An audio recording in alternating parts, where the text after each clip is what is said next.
They said she was nothing, a mistake, a curse wrapped in Omega skin.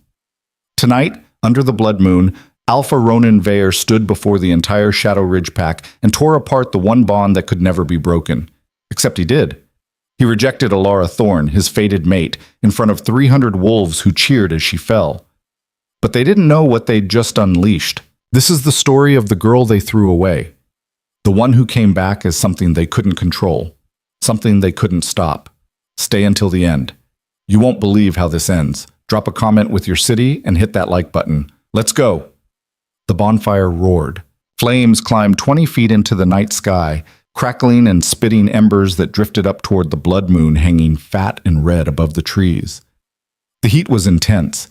You could feel it from 50 yards away, a wall of warmth that should have been comforting, but instead felt oppressive, suffocating. 300 wolves sat in concentric circles around that fire, their faces illuminated in shades of orange and gold, their eyes reflecting the flames like mirrors.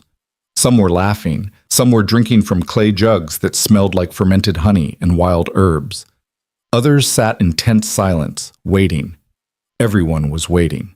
Elara Thorn stood at the very edge of the outer circle, half hidden in the shadows between two massive pine trees. Her hands were clasped in front of her, fingers twisted together so tightly her knuckles had gone white. She could feel her pulse hammering in her throat, in her wrists, behind her eyes. Something was wrong. She'd felt it all day, that creeping sense of dread that started as a whisper in the back of her mind and had grown into a scream by the time the sun went down.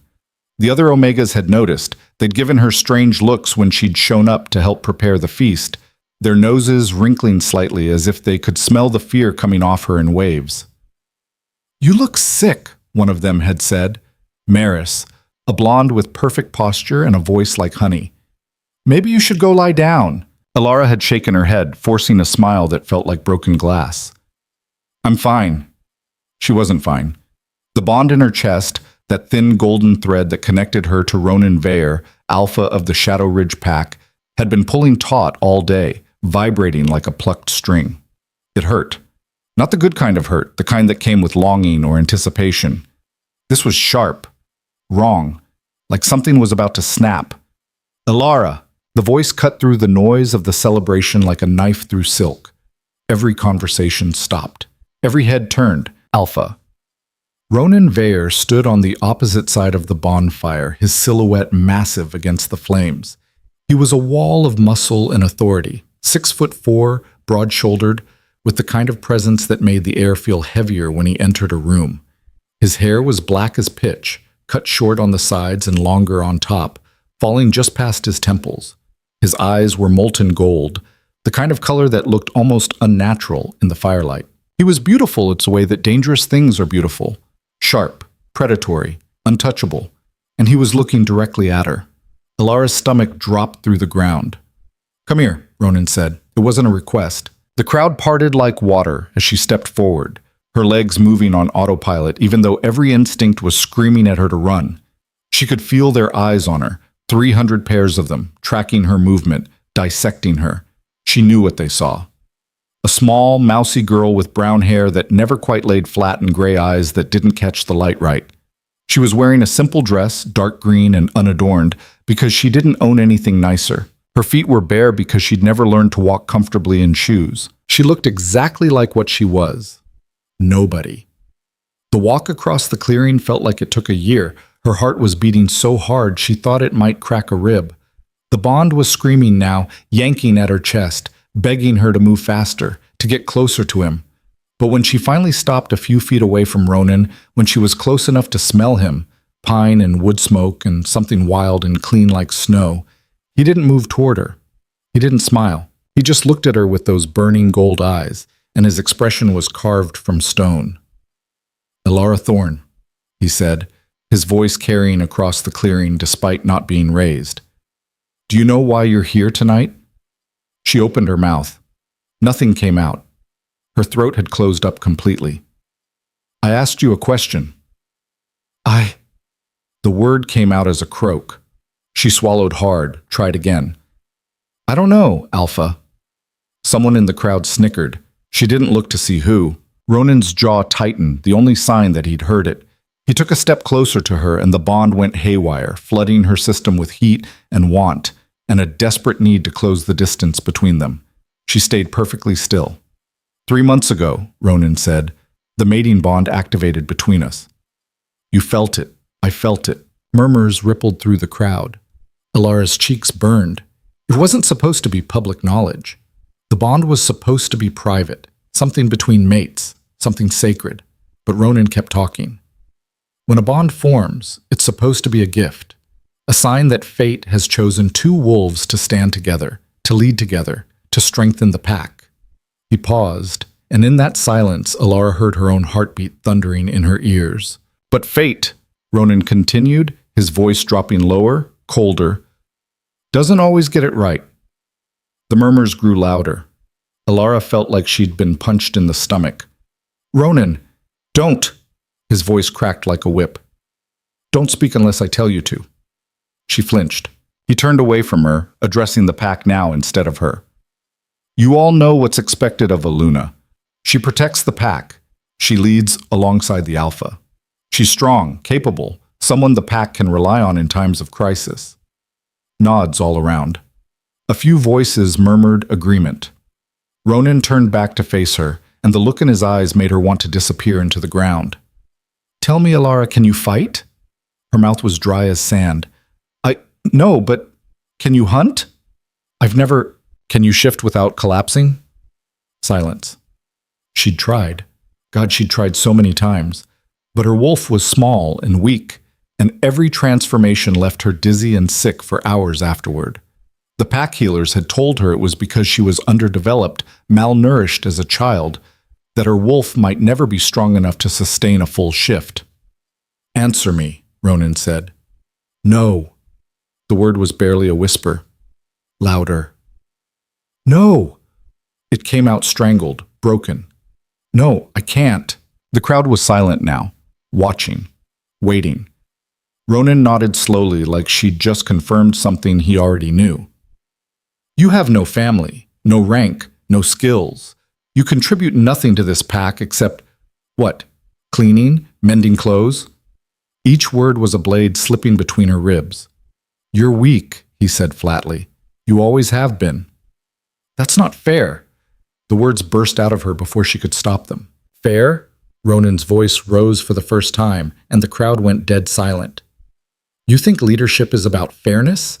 You think the rogues on our borders care about fair? You think the other packs will show us mercy if our Luna can't even defend herself? Elara's eyes were burning. She would not cry. She would not give them that. I could train, she said, hating how small her voice sounded. I could get stronger if you just gave me a chance. I don't have time to wait for you to become something you're not. The finality in his voice made her knees buckle. Ronan turned to face the pack again, his voice ringing out clear and strong. I am the Alpha of Shadow Ridge. My first responsibility is to this pack, to its safety, its strength, its future, and I will not condemn you all to a weak Luna just because fate made a mistake. Please, Elara didn't recognize her own voice. Please don't do this. He looked at her one last time, and for just a second, so brief she might have imagined it, something flickered in his eyes. Regret, maybe, or pity. Then it was gone. I, Ronan Vare, Alpha of the Shadow Ridge Pack, he said, his voice echoing across the clearing, reject you, Elara Thorn, as my mate and my Luna. The bond shattered. It felt like someone had reached into her chest, grabbed hold of her heart, and ripped it out through her ribs. Elara screamed. The sound tore out of her throat, raw and animal, as pain exploded through every nerve in her body. The golden thread that had connected them, that had hummed quietly in her chest for 3 months, a constant presence, a promise of belonging, splintered into 1,000 pieces. And the absence of it was agony. She collapsed onto her hands and knees, gasping for air that wouldn't come. Her vision went white, then black, then white again. Somewhere far away she could hear voices, shouting, laughing, cheering. The pack was celebrating. Someone grabbed her arm, then another hand on her other arm. She was being hauled to her feet, her legs dragging uselessly beneath her. Get her out, someone said. Ronan, maybe. She couldn't tell anymore. Everything sounded underwater. Please, she tried to say, but it came out as a sob. They dragged her through the dirt, past the bonfire, past the faces, some jeering, some pitying, some carefully blank, past the beta, Marcus, who looked away when she caught his eye, past the healer, old Iris, who pressed her lips into a thin line but said nothing, past everyone who had ever told her she mattered, even a little. The forest swallowed them quickly. The light from the bonfire faded, replaced by the cold silver glow of the blood moon filtering through the pine branches. The sounds of celebration grew distant, muffled. They stopped at the border. She knew they'd reached it even before they let go of her. You could feel it, that invisible line where pack territory ended and the frontier began. The air was different on the other side. Thinner, colder, empty of the warmth that came from pack bonds, pack protection. The two enforcers released her arms, and she crumpled immediately, hitting the ground hard enough to knock the breath from her lungs. "Don't come back," one of them said. Garrett, she thought. He'd always been kind to her before. Now his voice was flat, emotionless. "If you cross this line again," the other added, Liam, younger, with a cruel twist to his mouth, "we'll kill you ourselves." Then they were gone, their footsteps fading back toward the celebration, toward warmth and light and belonging.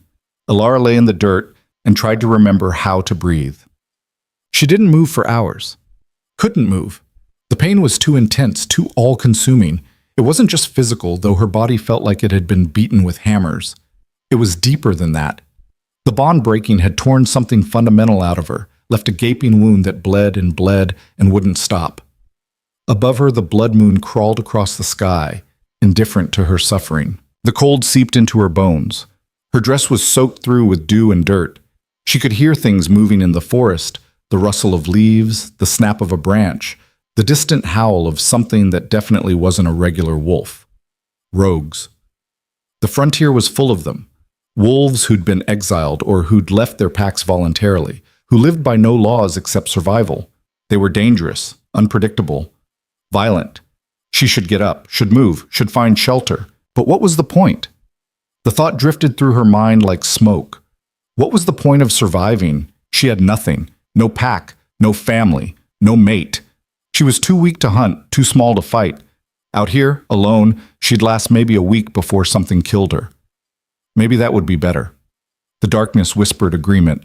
But then, somewhere deep in her chest, in the hollow space where the bond had been, something else stirred. Rage. It was small at first, just a flicker. But it caught, the way a spark catches dry kindling, and began to burn. They'd thrown her away. Ronan had stood in front of the entire pack and told her she was worthless. And they'd cheered. They'd laughed. They'd celebrated her humiliation like it was entertainment. And she had just taken it. She'd stood there and begged and cried and let them see her break. The rage burned hotter. Elara's fingers dug into the dirt. Her nails scraped against stone. Every muscle in her body was screaming, but she pushed herself up onto her hands and knees anyway, then onto her feet. She swayed, nearly fell, caught herself against a tree. Her vision swam, but she forced it to focus, forced herself to stay upright. If she was going to die out here, fine. But she wouldn't die lying in the dirt like garbage. She took one step, then another. Her legs felt like they were made of rubber, but they held. She started walking. The first 3 days were a blur of pain and desperation. Elara had no idea where she was going. She just walked, putting one foot in front of the other, moving deeper into the frontier because going back wasn't an option. The forest was dense here, old-growth pines that blocked out most of the sunlight, their branches creating a canopy so thick it felt like walking through a cathedral made of shadows. She survived on rainwater collected in the cups of leaves and the occasional handful of berries that she was 70% sure weren't poisonous. Her stomach cramped constantly, her head pounded. The wound in her chest where the bond had been throbbed with every heartbeat, but she kept moving. On the 4th day, she tried to shift. It was stupid. She knew it was stupid even as she did it. Shifting took energy she didn't have, and her wolf had never been reliable even when she was healthy and fed. But she was desperate. In wolf form, she'd be faster, stronger, better able to hunt and defend herself. She found a small clearing, stripped off her ruined dress, and reached for her wolf. The shift started normally. that familiar pulling sensation, her bones beginning to rearrange, fur prickling along her skin. Then everything went wrong. Pain lanced through her spine like she'd been struck by lightning. Her wolf recoiled, snarling, refusing to emerge fully. Elara gasped, trying to force it, and the pain intensified until she was screaming, collapsing onto the ground as her body tried to be two things at once and failed spectacularly at both. When it finally stopped, she was human again, naked and shaking and sobbing into the dirt. Useless, she whispered to herself, Ronan's voice echoing in her head. Weak, worthless. She wanted to give up, wanted to just lie there and let the forest take her, but that flicker of rage in her chest wouldn't let her. She forced herself to her feet, pulled her dress back on, and kept walking. But on the 7th day, she found the stream. It was small, barely 10 feet across, running fast and clear over smooth stones. The sound of it was the first truly beautiful thing she'd experienced since the rejection, a bubbling musical noise that drowned out the oppressive silence of the forest. Elara fell to her knees at the water's edge and drank until her stomach hurt, then drank some more.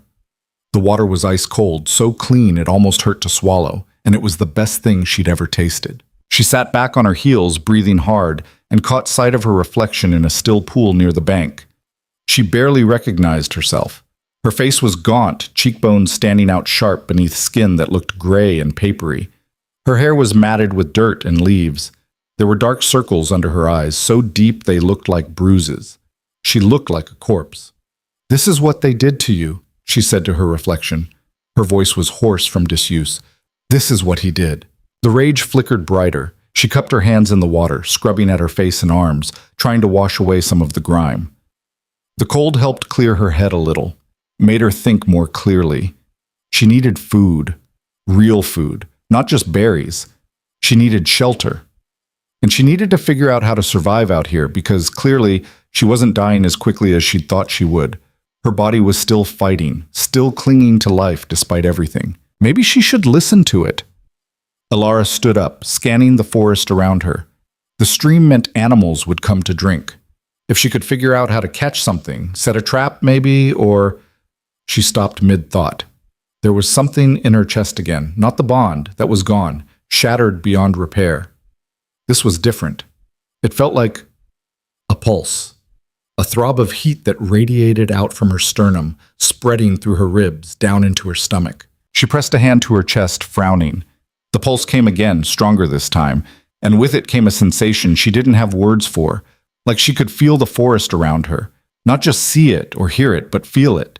The roots of the trees beneath her feet, the movement of fish in the stream, the heartbeat of something small and warm hiding in the underbrush 20 yards to her left. Rabbit, her mind supplied, though she didn't know how she knew that. Elara's breath caught. The sensation faded as quickly as it had come, leaving her standing there with her hand pressed to her chest and her heart racing. What was that? She waited, but it didn't come back. After a few minutes, she lowered her hand, frowning. Exhaustion. She was hallucinating from exhaustion and hunger. That was all. She pushed the thought away and focused on the practical problem. She needed to catch that rabbit. It took her 3 hours and 6 failed attempts, but she finally managed it. The trick, she discovered, wasn't speed. She didn't have speed. It was patience. She found a spot where the rabbit's tracks were fresh, a little gap between two bushes that it seemed to use regularly. Then she waited, and waited, and waited. Her legs cramped. Her stomach growled. Insects crawled over her skin, but she didn't move. When the rabbit finally appeared, hopping cautiously into the gap, she was ready. She'd found a heavy rock, and she brought it down hard and fast before the creature could bolt. The impact made a sound she'd remember for the rest of her life. A wet crunch that turned her stomach. But the rabbit went still, and it was done. Elara sat back, breathing hard, staring at the small body. She'd killed something. Her hands were shaking. She felt sick and triumphant and horrified all at once. But she'd done it. She'd hunted. The fire was harder. She'd watched people make fires 1,000 times, but doing it herself was different.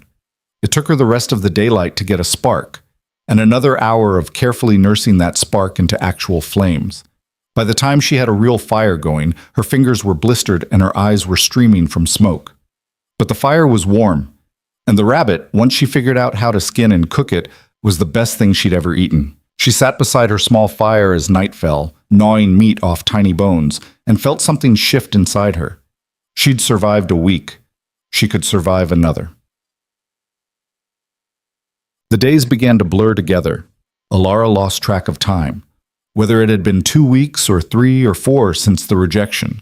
The only measure she had was her body, which was changing in ways she didn't fully understand. The hunger pains faded as she got better at hunting. She learned to read tracks, to move quietly, to predict where prey would be. The strange pulse in her chest came more frequently now, and she stopped questioning it. It helped her hunt, helped her know when danger was near. It was useful, so she used it. Her muscles, which had always been soft and weak, began to harden. Lean cords of strength appeared in her arms and legs from climbing, running, digging. Her reflexes sharpened.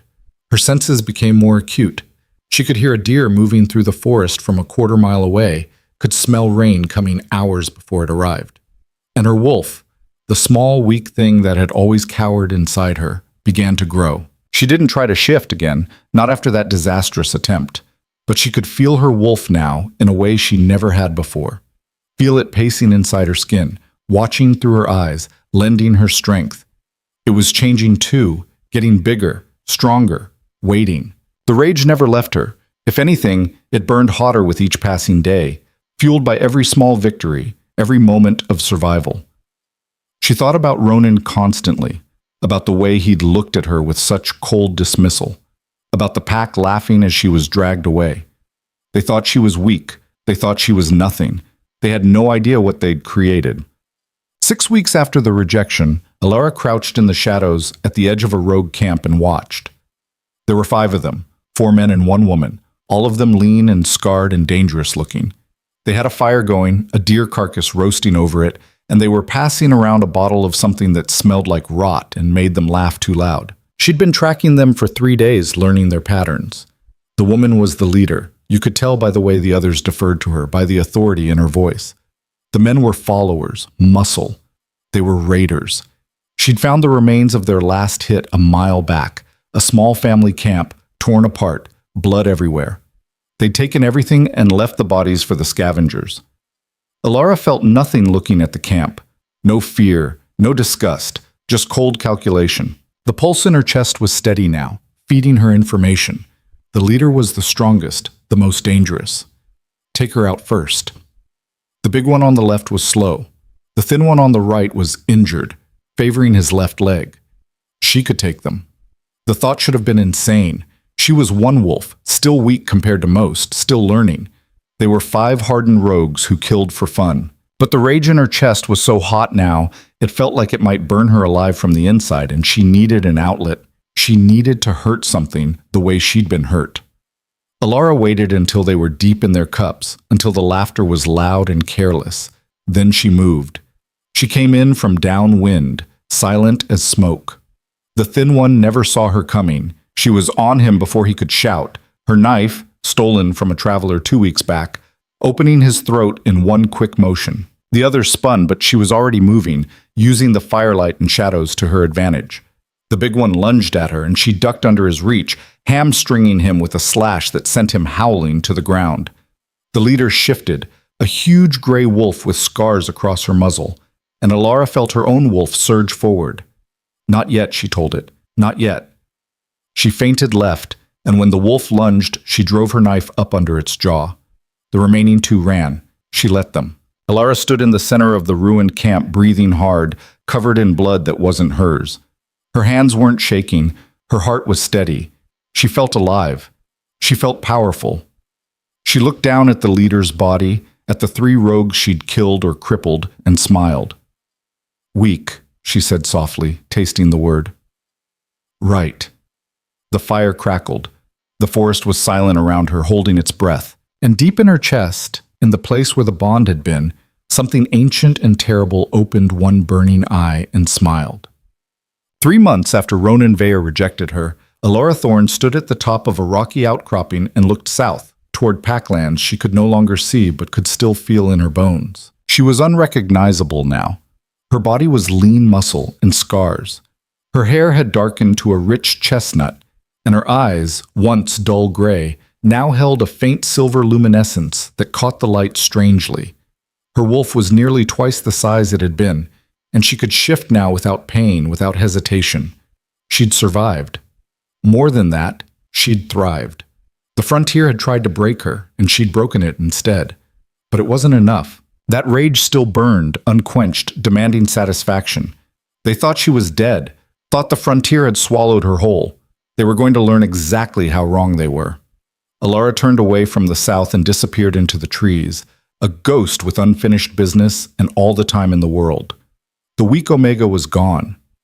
What walked in her place was something else entirely, something they should have killed when they had the chance. The messenger arrived at dawn, stumbling through the Shadow Ridge border with blood soaking through his shirt and terror written across his face.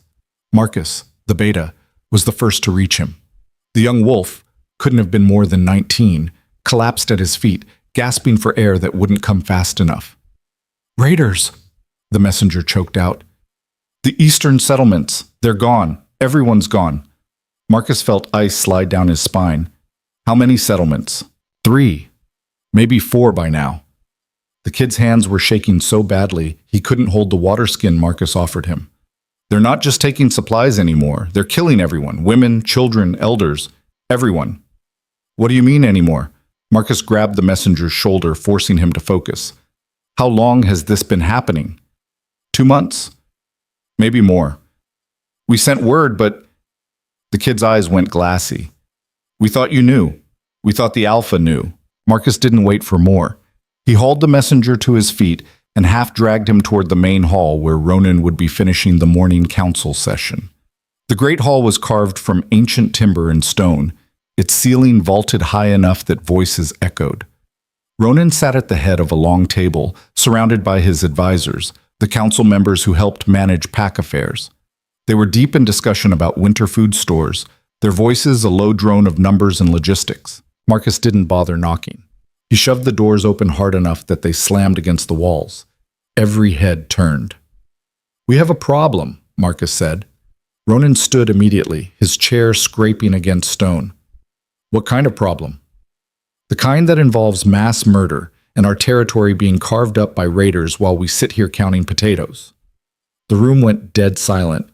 Marcus pushed the messenger forward. "Tell him." The kid repeated his story, words tumbling over each other in his panic. With each sentence, Ronan's expression grew darker, the gold of his eyes burning brighter. When the messenger finished, Ronan turned to his head of security, a grizzled veteran named Cole. "Why am I just hearing about this now?" Cole shifted uncomfortably. "The reports were, inconsistent. We thought it was isolated incidents, maybe territorial disputes between smaller packs." "You thought wrong." Ronan's voice was cold enough to frost glass. "How many dead?" "We don't know for certain. Could be hundreds." "Hundreds?" Ronan repeated the word like he was tasting poison. "On our borders. For 2 months. And nobody told me." Nobody answered. Ronan looked at Marcus. "Assemble a strike team. 20 of our best fighters. We leave in 1 hour." "Make it 30, Marcus said. "And I'm coming with you." One of the council members, Gerald, an older wolf who'd served Ronan's father, cleared his throat. "Alpha, perhaps we should consider..." "Consider what?" Ronan rounded on him. "Sitting here while our people are slaughtered?" "I was going to suggest we send scouts first. Gather intelligence before we commit forces." "We don't have time for scouts. Every hour we wait, more people die. But rushing in without information is still better than doing nothing." Ronan's voice cut like a blade. "Unless you'd like to explain to the families of the dead why we prioritize caution over their lives?" Gerald's mouth snapped shut. Marcus watched the exchange with a growing knot in his stomach. Ronan had been like this for months now, sharp, volatile, making decisions too fast and questioning them too late. Ever since the rejection, nobody talked about it. Nobody dared. But the whole pack had felt the shift in their alpha. He was harder now, colder, like something vital had been carved out of him and the edges hadn't healed right. The pack whispered about it in corners when they thought no one was listening. How the alpha couldn't sleep. How he walked the borders at night like he was looking for something he'd lost. how he'd thrown himself into pack business with a kind of desperate intensity that felt more like punishment than duty.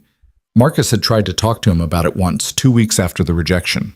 Ronan had looked at him with such hollow exhaustion that Marcus had actually stepped back. "Don't," Ronan had said simply. "Just don't." Marcus hadn't brought it up again. 1 hour, Ronan repeated now, his tone allowing no argument. "Get ready." They rode out under a gray sky that promised rain. 20 wolves, all of them experienced fighters, all of them armed. Some carried bows, others preferred blades. A few, like Marcus, relied primarily on claws and teeth, the weapons they were born with. Ronan led from the front, pushing them hard, barely stopping to rest. They covered ground fast, eating through miles of forest and rocky terrain with the kind of speed only wolves could manage. But the closer they got to the eastern settlements, the more wrong everything felt. The forest was too quiet. No birds, no deer. Even the insects seemed to have fled. And then there was the smell. It hit them 2 miles out from the first settlement, the thick, sweet stink of death and rot. Several of the younger wolves gagged. Marcus had to breathe through his mouth to keep from doing the same.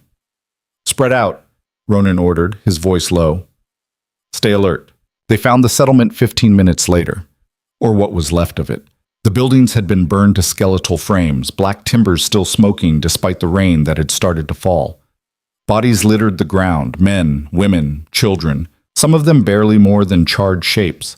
The raiders had hit fast and brutal, leaving nothing behind except death. One of the younger fighters, a girl named Sarah, bent over and vomited. Marcus didn't blame her. Ronan walked through the ruins slowly, his face carved from stone. He stopped beside a small body, a child, maybe 6 years old, clutching a burned doll. Something flickered across his expression, too fast to read, then vanished. "Search for survivors," he said quietly, "and get a count of the dead." They searched. There were no survivors. The count stopped mattering after 50. "Alpha." Cole approached, his face grim. "We found tracks heading north, large group, heavily armed, moving fast." "How long ago?" "Day? Maybe 2? "Can we catch them?" Cole hesitated. "Maybe, if we push hard, but we'd be running straight into unknown numbers with no backup." Ronan was quiet for a long moment, staring at the ruins. Then he said, "We're going after them." "Ronan," Marcus started. That wasn't a debate. Ronan turned to face him, and Marcus saw something wild and desperate in his eyes. "We're the Alpha's guard. We're supposed to protect these people. We failed. The least we can do is make sure the bastards who did this don't get away with it. And if it's a trap, then we spring it." Marcus opened his mouth to argue, caught the look on Ronan's face, and closed it again. There was no reasoning with him when he got like this. All Marcus could do was try to keep him alive. "Fine," Marcus said, "but we do this smart. Send scouts ahead. No heroics." Ronan nodded curtly and turned away, already calling orders. Marcus watched him go and felt that knot in his stomach tighten. This wasn't going to end well. They tracked the raiders for 2 days, following a trail that led them deeper into the frontier, into territory that didn't belong to any pack. The land here was rough and wild, all steep ravines and dense forest and rocky outcroppings that made perfect ambush points. Marcus's nerves were stretched tighter than a bowstring. Every shadow could hide an enemy. Every sound could be a warning. The scouts reported back regularly. Large group, moving fast but not trying to hide their trail. Either they were arrogant or they wanted to be followed. Marcus was betting on the latter. On the evening of the second day, they made camp in a small clearing ringed by pine trees. The mood was tense. Everyone could feel it, the sense that something bad was coming, that invisible weight pressing down on them. Marcus found Ronan sitting apart from the others, staring into the fire they'd built. The Alpha's face was illuminated in shades of orange and shadow, and he looked exhausted in a way that had nothing to do with physical exertion. "We should turn back," Marcus said, sitting down beside him. "This smells like a trap." "Everything smells like a trap to you." "Because I'm usually right." Ronan stared into the fire, his jaw tight. "We're close. The scouts say we're gaining on them, which is exactly what they want. They're leading us somewhere, Ronan. Somewhere they have the advantage." "I know. And you're going anyway." I don't have a choice. Ronan's voice was flat, exhausted. Those people trusted us to protect them. We failed. If I turn back now, what message does that send? That Shadow Ridge doesn't protect its own? That we're weak? It sends the message that we're smart enough not to walk into an obvious trap. You don't understand. I understand that you've been punishing yourself for 3 months, and now you're going to get us all killed trying to make up for it. Ronan's head snapped up, his eyes flashing gold. Careful, Marcus. Someone needs to say it. Marcus kept his voice low, aware of the others nearby. You rejected your mate. It was brutal and it was public, and you've regretted it every day since. I get it, but throwing yourself at a superior force isn't going to fix what you did to that girl. For a second, Marcus thought Ronan was going to hit him. The Alpha's whole body went rigid, his hands clenching into fists. Then, quietly, Ronan said, "Don't talk about her." Why not? Nobody else will. We all just pretend it never happened while you tear yourself apart. I said don't. Ronan's voice was pure alpha command now, the kind that made your wolf want to roll over and submit. That's an order, Beta. Marcus held his gaze for another few seconds, then looked away. Yes, Alpha. Ronan stood abruptly and walked off into the darkness beyond the firelight. Marcus sat there, watching him go, and wondered, not for the first time, if rejecting Elara Thorn had broken something fundamental in their Alpha. Behind him, Sarah approached quietly. Is he okay? No, Marcus said honestly, but he's not going to admit it. What happened? With the Omega, I mean. I heard rumors, but nothing you need to worry about. Marcus stood, brushing dirt off his pants. Get some rest. We move at dawn. Sarah nodded and retreated to her bedroll. Marcus stood there for a moment longer, staring at the spot where Ronan had disappeared. Then he sighed and went to check on the sentries. He had a bad feeling about tomorrow. The attack came at dawn. They were breaking camp, packing up gear, and dousing fires when the first arrow hit. It caught young Thomas in the shoulder, spinning him around with the impact. He went down hard, screaming. Ambush, Marcus roared. Defensive positions! Chaos erupted. Arrows rained down from the trees and rocky outcroppings surrounding the clearing. Wolves scattered, some shifting into their animal forms, others drawing weapons. Marcus saw Cole take an arrow to the leg and go down cursing, saw Sarah shift mid-run and leap at an attacker emerging from the underbrush. Ronan was already moving, a blur of motion and fury. He shifted as he ran, a massive black wolf, easily twice the size of a normal wolf, and tore into the raiders with single-minded violence. Marcus shifted too, his sandy brown wolf form smaller but faster. He took down an archer trying to reload, his jaws closing on the man's throat before he could scream. But there were too many of them. For every raider they killed, 2 more appeared.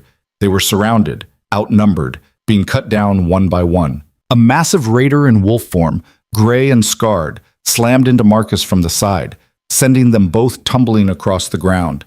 Marcus twisted, snapping at the wolf's throat, but the raider was strong, experienced. They rolled, a tangle of fur and teeth and claws. Marcus managed to get his jaws around the raider's foreleg, bit down hard enough to crack bone.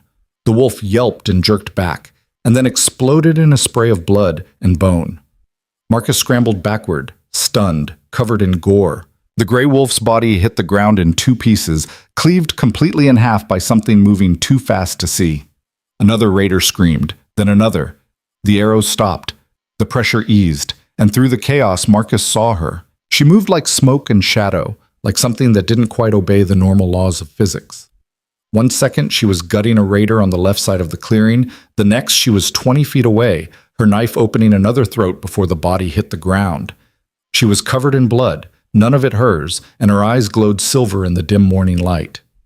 Marcus shifted back to human form, breathing hard, trying to process what he was seeing. The stranger was small, maybe 5'4", lean as a whip. She wore dark leather armor that was scarred and patched, but well-maintained. Her hair was chestnut brown, pulled back in a tight braid. Her face was sharp and angular, beautiful in a dangerous, feral way. And she was killing raiders like it was easy. A raider charged her from behind, raising a war axe. She didn't even look, just ducked under the swing, spun, and drove her knife up under his ribs in one fluid motion. The raider dropped, and she was already moving, already targeting her next opponent. Within 2 minutes, half the raiders were dead or fleeing into the forest. The ones that remained hesitated, clearly reassessing their odds.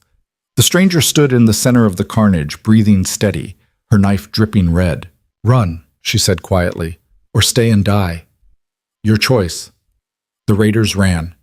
Silence fell over the clearing, broken only by the groans of the wounded and the sound of rain beginning to fall. Ronan shifted back to human form, standing naked and imposing, his eyes locked on the stranger. "Who are you?" The stranger turned to face him slowly. When she spoke, her voice was low and rough, like she didn't use it often. "Someone who just saved your life." "I didn't ask for your help." "You needed it anyway." She wiped her blade clean on a dead raider's shirt, her movements precise and economical. "You walked right into their trap, like idiots." Marcus saw Ronan's jaw tighten.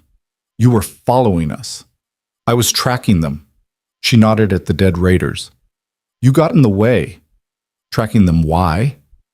"Because they killed people under my protection." Her silver eyes were cold, flat. "And I don't let that slide." Several of the Shadow Ridge wolves were gathering now, all of them staring at the stranger with a mixture of awe and fear. Sarah approached Marcus, her eyes wide. "Who is she?" Sarah whispered. "No idea," Marcus whispered back. "But she just saved our asses." Ronan took a step closer to the stranger, studying her face with an intensity that made Marcus's instincts scream. There was something in his expression, confusion, recognition struggling against impossibility. "What's your name?" Ronan asked. The stranger smiled, and it was the coldest expression Marcus had ever seen on a human face. "Nobody you need to know.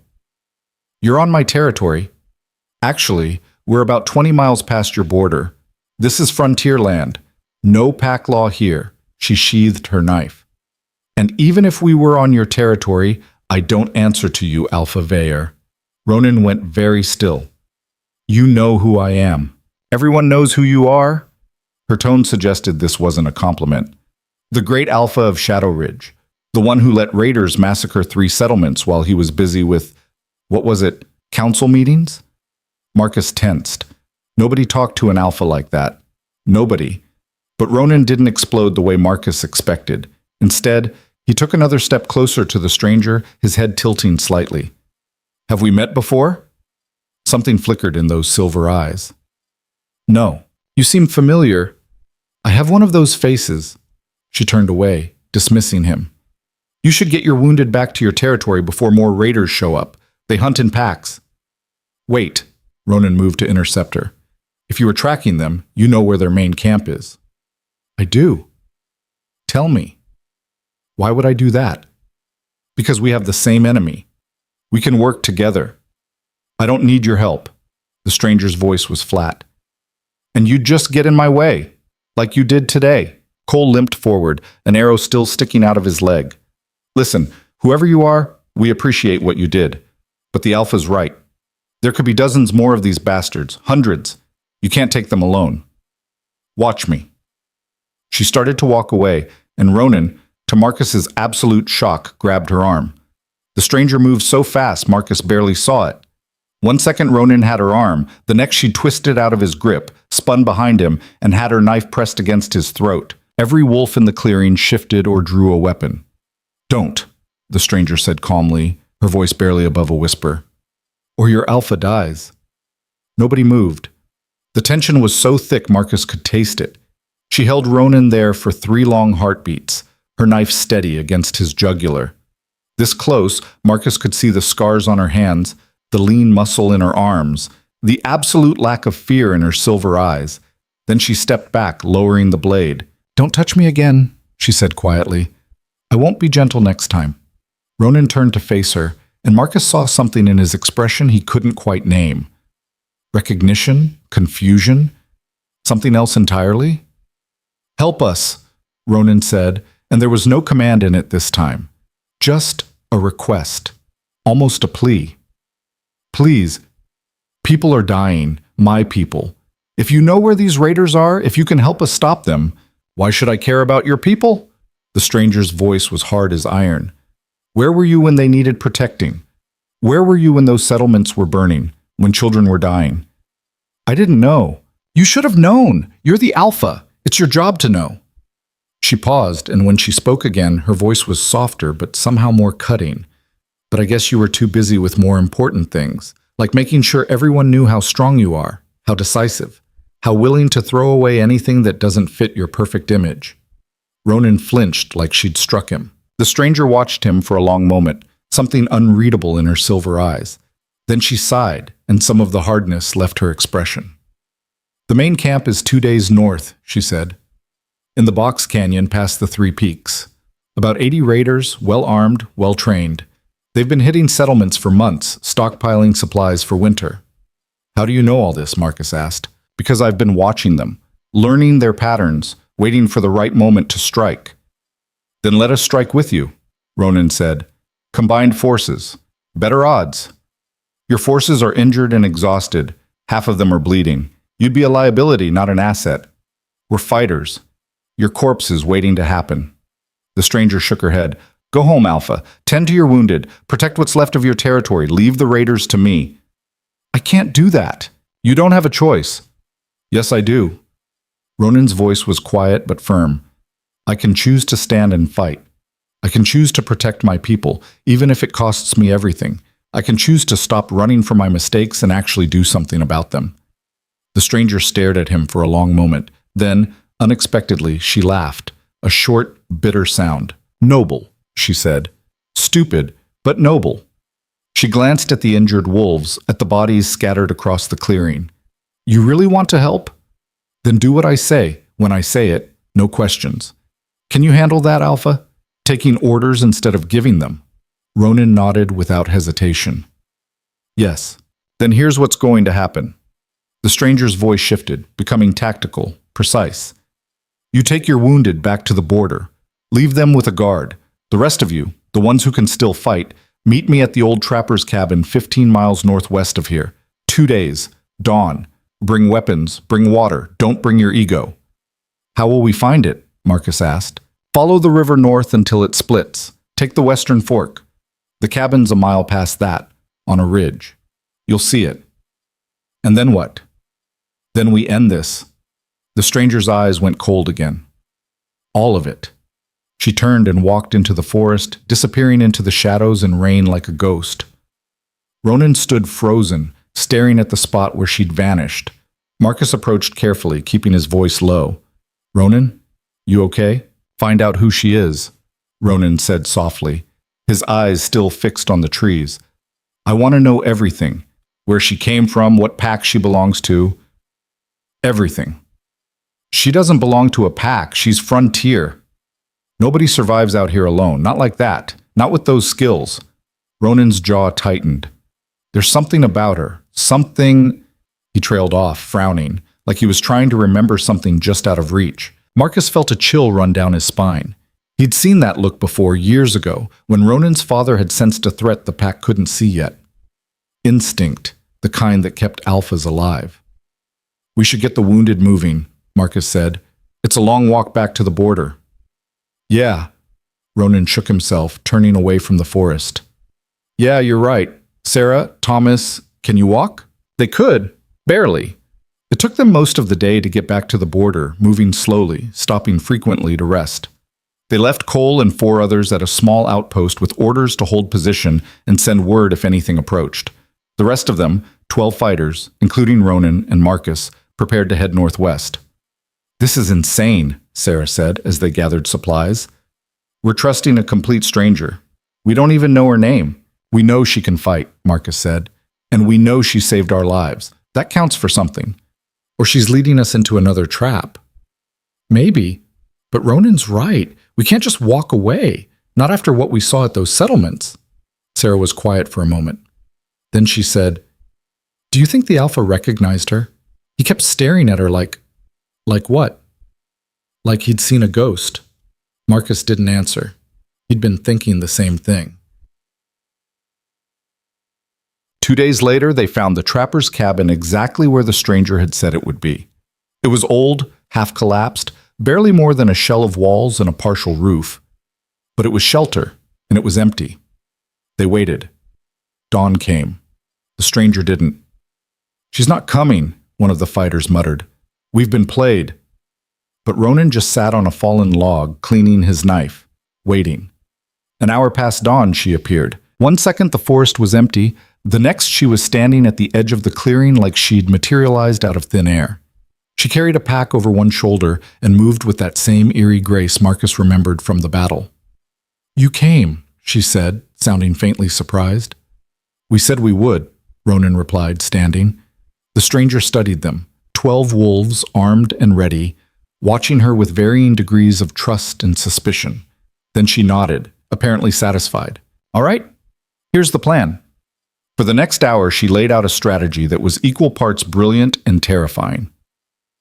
The raider camp was fortified, well defended. A frontal assault would be suicide. But there were weaknesses. Blind spots in their patrol routes, a supply cache that was poorly guarded, a narrow canyon approach that they wouldn't expect. "We hit them at dusk," the stranger said. "When the light's bad and they're changing guard shifts, I'll take the supply cache, set it on fire, create chaos. You come in from the canyon, hard and fast. Kill anyone who runs toward the flames. By the time they realize what's happening, it'll be too late." "And if they don't run toward the flames?" Marcus asked. "They will. People are predictable when they panic." "You've done this before," Ronan said. It wasn't a question. The stranger smiled that cold smile again. "More times than you want to know." They moved out an hour later, heading north toward the 3 peaks. The stranger led, setting a brutal pace that left some of the wolves gasping. But nobody complained, not after seeing what she could do. As they walked, Marcus found himself studying her. The way she moved, fluid, economical, like every step was calculated. The way she scanned the forest constantly, her silver eyes missing nothing. The scars on her hands and forearms, faint but visible up close. This wasn't someone who'd been frontier for a few months. This was someone who'd survived out here for a long time. Someone who'd been forged by it. What had driven someone like her out here? What had she been running from? Or what had she been thrown away from? The thought struck Marcus like a bolt of lightning, and he stumbled, catching himself against a tree. No, it couldn't be. But the timing was right. 3 months since the rejection, 3 months for someone to change completely, to transform from a broken Omega into this. He looked at Ronan, walking a few paces ahead, his eyes fixed on the stranger's back. Did he know? Was that why he kept staring at her? Or was it just instinct, his wolf recognizing something his conscious mind refused to see? Marcus shook his head. It was impossible. Elara Thorne had been weak, small, barely able to shift. This woman was a trained killer, confident and lethal and completely in control. They couldn't be the same person. Could they?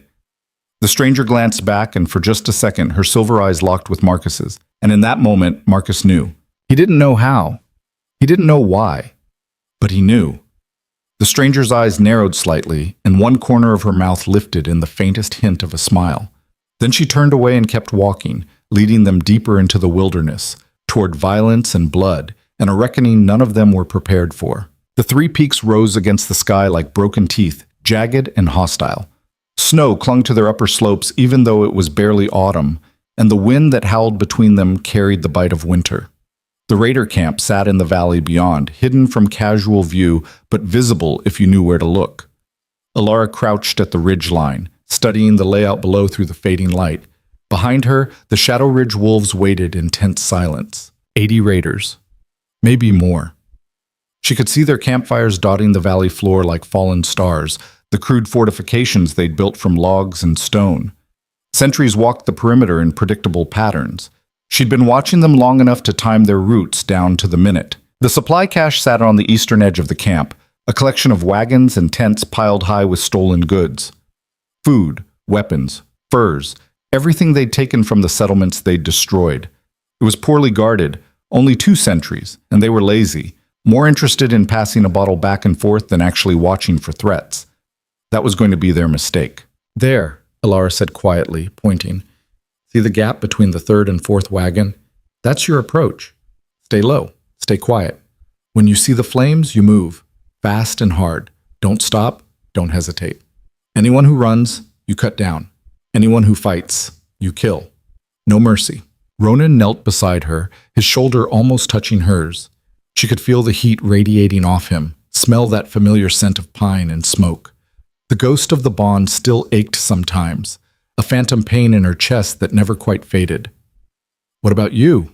he asked. "I'll be setting the fire." "Alone?" "I work better alone." That's not an answer. She turned to look at him and found him staring at her with those intense gold eyes. Up close, she could see the changes 3 months had carved into him. New lines around his eyes, a hardness to his jaw that hadn't been there before. He looked older, tired, good. "I don't need a babysitter, Alpha," she said. "I need you to do your job when the time comes. And if something goes wrong, then you adapt. Isn't that what alphas are supposed to do?" Ronan's jaw tightened, but he didn't argue. He glanced back at his wolves, then at the camp below. "How long have you been planning this?" "Long enough." "That's not an answer either." Elara smiled without humor. "You ask a lot of questions for someone who's supposed to be following orders. I'm trying to figure out who you are. Does it matter?" "Yes." The word came out with more force than she'd expected. Ronan leaned closer, his voice dropping. "You know things about me, about my pack. You move like you've had military training. You survive out here like it's easy when it should be impossible. So, yeah, it matters. Who are you, really?" For a moment, Elara considered telling him, considered ripping off the mask and watching his face when he realized that the weak Omega he'd thrown away had become this. But no, not yet. Not here. When the revelation came, it needed to be on her terms, in front of the whole pack, where the humiliation would cut deepest. "Someone who knows how to hold a grudge," she said instead. "Now get your people in position. We move in 20 minutes. Tab." The sun was setting, painting the sky in shades of blood and fire. Elara moved through the shadows at the edge of the raider camp, silent as smoke. She'd circled wide, approaching from the blind spot she'd identified days ago, a section where the terrain dipped and the sentry's sightlines didn't quite meet. The supply cache was 50 yards away. 2 guards, just like she'd predicted, sitting on a wagon tongue and passing a bottle between them.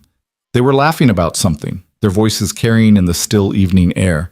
She waited, counting heartbeats, timing the patrol patterns. The nearest roaming sentry was 2 minutes away. That gave her a narrow window. Elara drew her knife and moved. The first guard died without making a sound, her blade opening his throat before he even knew she was there. The second had time to register surprise, to reach for his weapon, but not enough time to use it. She drove her knife up under his ribs, angling for the heart, and lowered his body quietly to the ground. Then she went to work.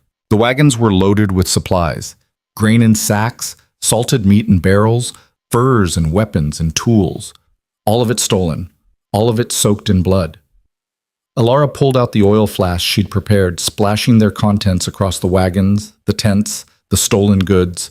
The smell was sharp and chemical, cutting through the wood smoke and unwashed bodies that permeated the camp. She worked fast, methodical. 3 wagons? 4. 5. By the time she reached the last one, her hands were slick with oil, and her heart was hammering with anticipation. This was going to hurt them. Not just physically, though the loss of their winter supplies would be devastating, but psychologically. Raiders thrived on the perception of strength, of being untouchable. When someone struck back, when someone made them bleed, it shook their confidence. It made them afraid. And afraid people made mistakes. Elara pulled out her flint and steel, struck a spark. The fire caught immediately, roaring to life with a hunger that startled even her. Flames raced across the oil-soaked supplies, climbing the wagons, reaching toward the sky.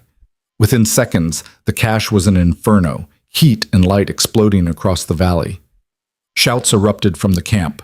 Raiders poured out of tents, some half-dressed, all of them confused and panicked. "The supplies! Fire! The cache is burning! Get water! Move!" They ran toward the flames, just like she'd predicted, dozens of them, abandoning their positions, their weapons, their tactical sense. All of them focused on saving what they'd stolen. None of them watching the canyon approach.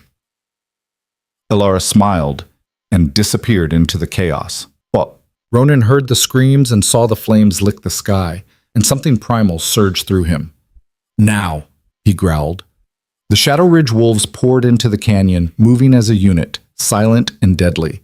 They hit the camp from the blind side, catching the raiders completely off guard. Ronan shifted mid-run, his massive black wolf form tearing through the first raider who turned to face them. Blood sprayed hot across his muzzle. He didn't slow down, didn't hesitate. Around him, his wolves did the same, Marcus to his left, Sarah to his right, all of them moving with synchronized precision. The raiders tried to rally, tried to organize a defense, but they were scattered and disoriented. The fire had done its job, fracturing their response, turning their camp into pandemonium. Ronan took down a huge raider wielding an axe, his jaws closing around the man's thigh and dragging him to the ground. He didn't kill him, just crippled him and moved on. There were too many targets, too much chaos. A wolf, large and scarred, lunged at him from the side. Ronan twisted, caught the attacker's throat, and shook hard. Bone crunched. The wolf went limp. More raiders were streaming out of the tents now, some of them armed, some of them just trying to escape. Ronan's wolves cut them down methodically, pushing deeper into the camp, driving toward the center where the largest concentration of enemies remained. And then he saw her. The stranger moved through the battle like a phantom, appearing and disappearing in the smoke and firelight.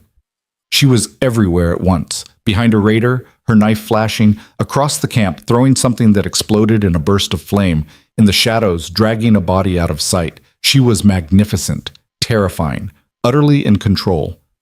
And something about the way she moved, the way she fought, was scratching at the back of Ronan's mind like a memory he couldn't quite reach. A raider charged him, human form, carrying a sword. Ronan shifted back, caught the blade on his forearm, and drove his fist into the man's throat. The raider dropped, choking. "Fall back!" someone was shouting from the raider camp. "Fall back to the canyon!" They were breaking, running. "Don't let them regroup!" Marcus's voice, human again, breathless and urgent. "Push them!" The Shadow Ridge wolves surged forward, pressing their advantage. The raiders fled in disarray, abandoning weapons, supplies, their wounded. It was a rout. Ronan shifted back to human form, breathing hard, covered in blood and dirt. Around him the camp burned. Bodies littered the ground. His wolves were regrouping, checking each other for injuries. "Casualties?" he called out. "Minor," Sarah reported, helping one of the younger wolves to his feet. "Nobody down. A miracle." They should have lost people, should have been overwhelmed. But the stranger's plan had worked perfectly, and where was she? Ronan spun, scanning the burning camp. "Where's the stranger?" "I saw her head toward the big tent," Marcus said, pointing. "The one in the center. That would be the leader's tent, the command center." Ronan started running. The tent was larger than the others, made of thick canvas and reinforced with wooden poles.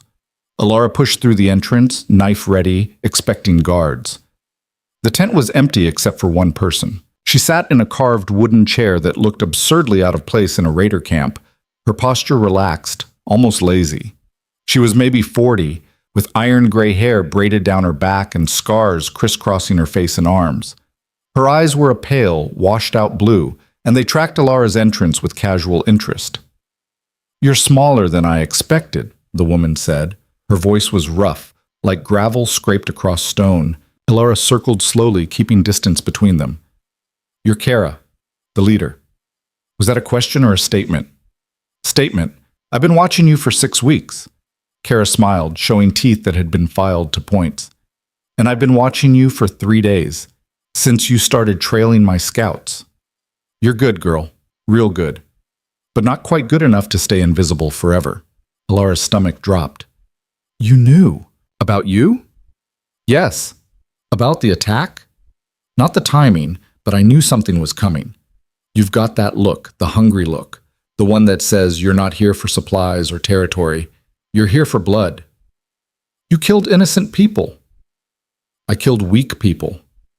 Kara stood, and Elara saw that she was massive, at least 6 feet tall, built like a boulder. "There's a difference. Out here, strength is all that matters. The weak die. The strong survive. That's nature. That's murder." "Same thing." Kara tilted her head, studying Elara. "You were pack once. I can smell it on you, even though it's faded. What happened? They throw you out? You run?" Elara didn't answer. "Ah." Kara's smile widened. "They threw you out. And now you're trying to prove something, trying to show them they were wrong about you. That's why you're here, killing my people, burning my supplies. You're not doing this for justice or revenge. You're doing it for validation. You don't know anything about me. I know everything about you, girl, because I was you 20 years ago. Kara moved closer, her movements deceptively casual. Young Omega, cast out by her pack for being different, too aggressive, too violent, too much. So I came out here, to the frontier, and you know what I learned? That you're a psychopath? Kara laughed, a harsh bark of sound. I learned that pack law is a lie. All that talk about loyalty and family and protecting the weak, it's garbage. Packs only value strength, power, and when you don't fit their neat little boxes, they throw you away like trash. So you became exactly what they feared. No, I became free. Kara's eyes glittered. And so can you. Join me. Stop trying to prove yourself to people who'll never accept you. Build something new, something stronger. By killing children? By killing everyone who stands in our way. Kara's voice dropped, becoming almost gentle. You've got the skills, the rage, the hunger. Stop wasting it on some misguided crusade and use it for something real. We could rule this frontier together. Take whatever we want. Answer to no one. For just a second, one brief, horrible second, Elara felt the appeal of it. The idea of just letting go. Embracing the violence, the rage, the darkness that had been growing inside her since the rejection. Then she thought about the child's body in the burned settlement, the families torn apart, the lives destroyed.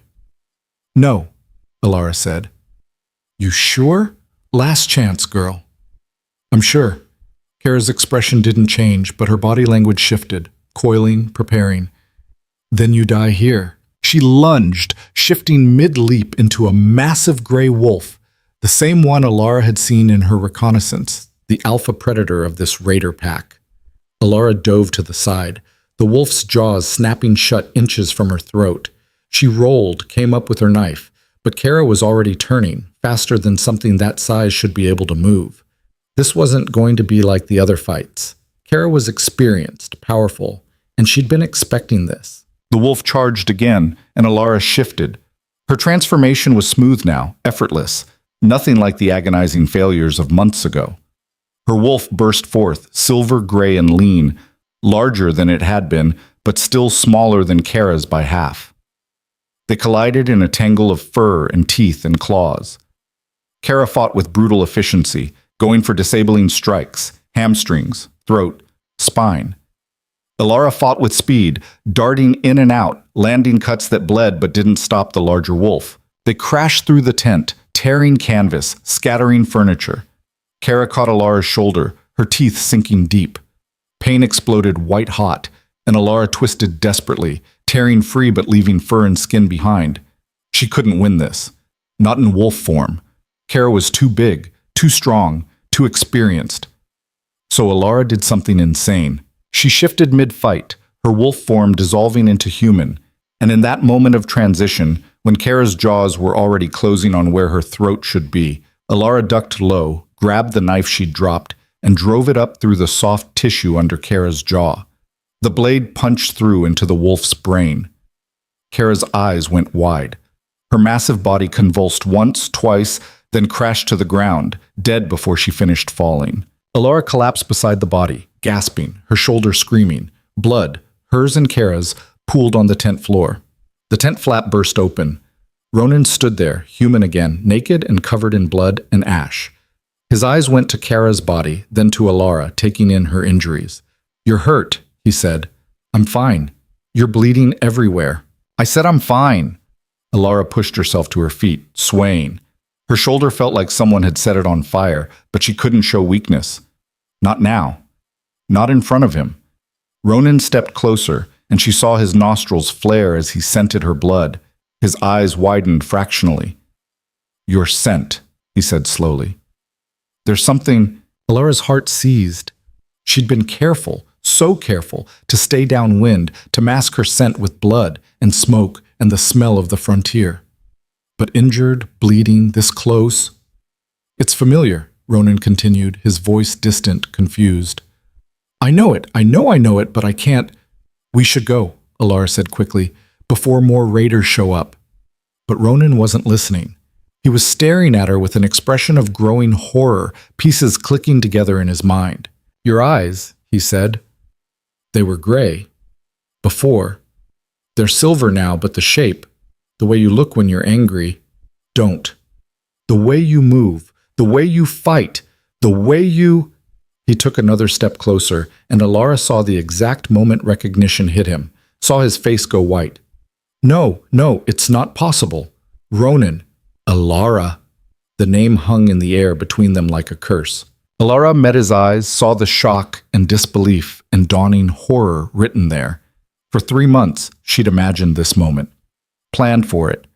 But she'd pictured it happening on her terms, in front of the pack, with her standing victorious and him on his knees. Not like this. Not in a burning raider camp with her bleeding and broken and exposed. "Yeah," she said quietly. "It's me." Ronan made a sound like he'd been punched in the stomach. He staggered backward, his hand coming up to his chest like he could still feel the phantom of the bond they'd shared. "But you were weak," he stammered, and Elara had never heard him sound so lost. "You could barely shift. How is this? How are you—" Turns out being thrown away and left to die in the frontier is a great motivator. Her voice came out bitter, sharp. "Funny what you can accomplish when your only choices are get stronger or get dead." Everyone thought that I died? Yeah, I know. That's what you were hoping for, wasn't it? That the problem would just go away. No messy consequences, no guilt, just the weak Omega who couldn't cut it, gone and forgotten. That's not— I never wanted— Didn't you? Elara's voice rose, months of rage boiling over. You stood in front of the entire pack and told everyone I was worthless, weak, a burden. You destroyed me in front of everyone I'd ever known, then had me dragged out and thrown away like garbage. What exactly did you think would happen? I was trying to protect the pack. You were protecting yourself. The words exploded out of her. You were so terrified of looking weak, of having a mate who didn't fit your perfect image of what a Luna should be, that you threw away the one person who would have died for you. Ronan flinched like she'd struck him. Elara, don't. She held up a hand and she was shaking now, from blood loss and pain and the sheer emotional weight of this moment. Don't apologize. Don't explain. Don't make excuses. You made your choice. You chose the pack's respect over me. And you know what? I survived anyway. I became exactly what you said I could never be. Strong, powerful, capable. I was wrong. Yeah, you were. About everything. Elara wiped blood from her face with a hand that wasn't quite steady. But it doesn't matter now. What's done is done. Outside, she could hear the Shadow Ridge wolves calling to each other, searching the camp, securing the area. They'd be here soon. They'd see her. They'd know. The revelation she'd been planning, the triumphant return. It was all falling apart. Marcus appeared in the tent entrance, his eyes going wide as he took in the scene. Kara's body. Elara's injuries. The way Ronan was staring at her like he'd seen a ghost. Everyone okay in here? Marcus asked carefully. Then his eyes focused on Elara, really focused, and she saw the same recognition dawn. Oh, hell. Yeah, Elara said. Surprise. Sarah pushed past Marcus, followed by 2 other wolves. They all froze when they saw her. Is that— Sarah started. Elara Thorne, Marcus confirmed, his voice hollow. The rejected Omega, the one we thought was dead. More wolves were crowding into the tent now, drawn by the commotion. Elara could see the recognition spreading through them like wildfire. The shock, the disbelief, the fear. Because she wasn't the weak girl they remembered. She was standing over the body of the most feared raider in the frontier, covered in blood, radiating a kind of power that made their wolves want to submit. You're alive, one of them whispered. You survived. Obviously. Elara's shoulder was starting to go numb, which probably meant she was losing too much blood. She needed to get out of here, needed to retreat, regroup, figure out her next move. But her legs weren't cooperating. The adrenaline was wearing off, and the pain was crashing over her in waves. You're going to pass out, Ronan said, and suddenly he was beside her, his hand on her uninjured arm. You've lost too much blood. Don't touch me. She tried to pull away, but her body wasn't listening anymore. The tent was spinning. Elara, I said don't. Her legs gave out.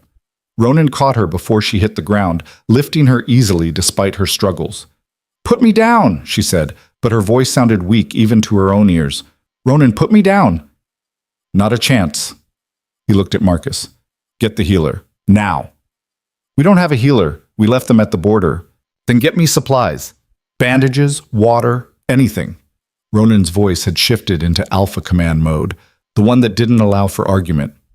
"Move!" The wolves scattered. Ronan carried Elara out of the burning camp, away from the bodies and the smoke, to a clearing where the air was cleaner. He set her down carefully, and she was too weak to fight anymore. "This doesn't change anything," she said as he started examining her shoulder. "What you did. What you are. I know." His hands were gentle as they probed the wound. "The bite's deep but clean. You'll heal. I don't need your help." "Too bad. You're getting it anyway." Sarah appeared with supplies, bandages torn from someone's shirt, water in a canteen.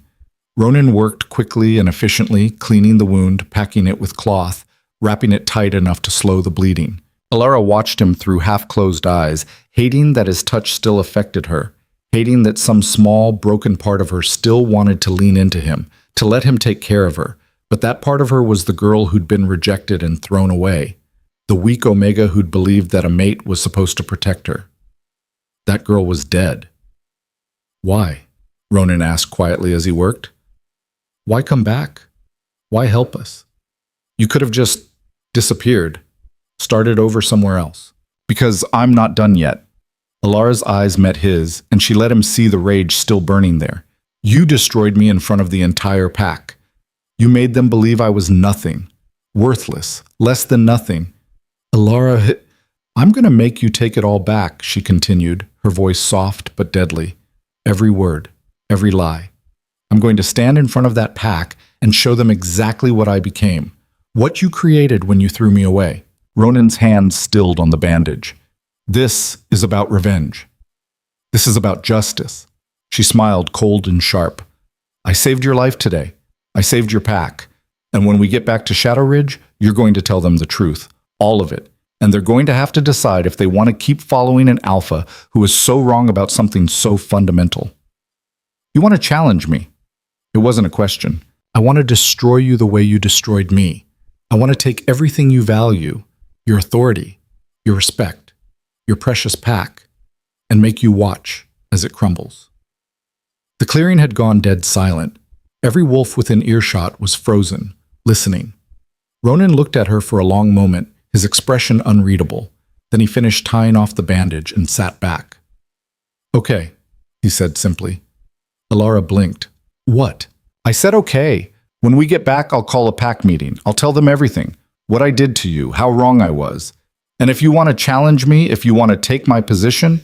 He paused, and something raw and painful flickered across his face. "Then I won't stop you." "Just like that?" "Just like that."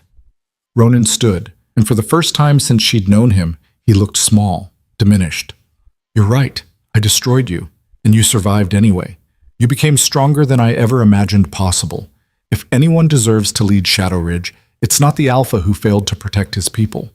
It's the Omega who saved them." Elara stared at him, thrown completely off balance.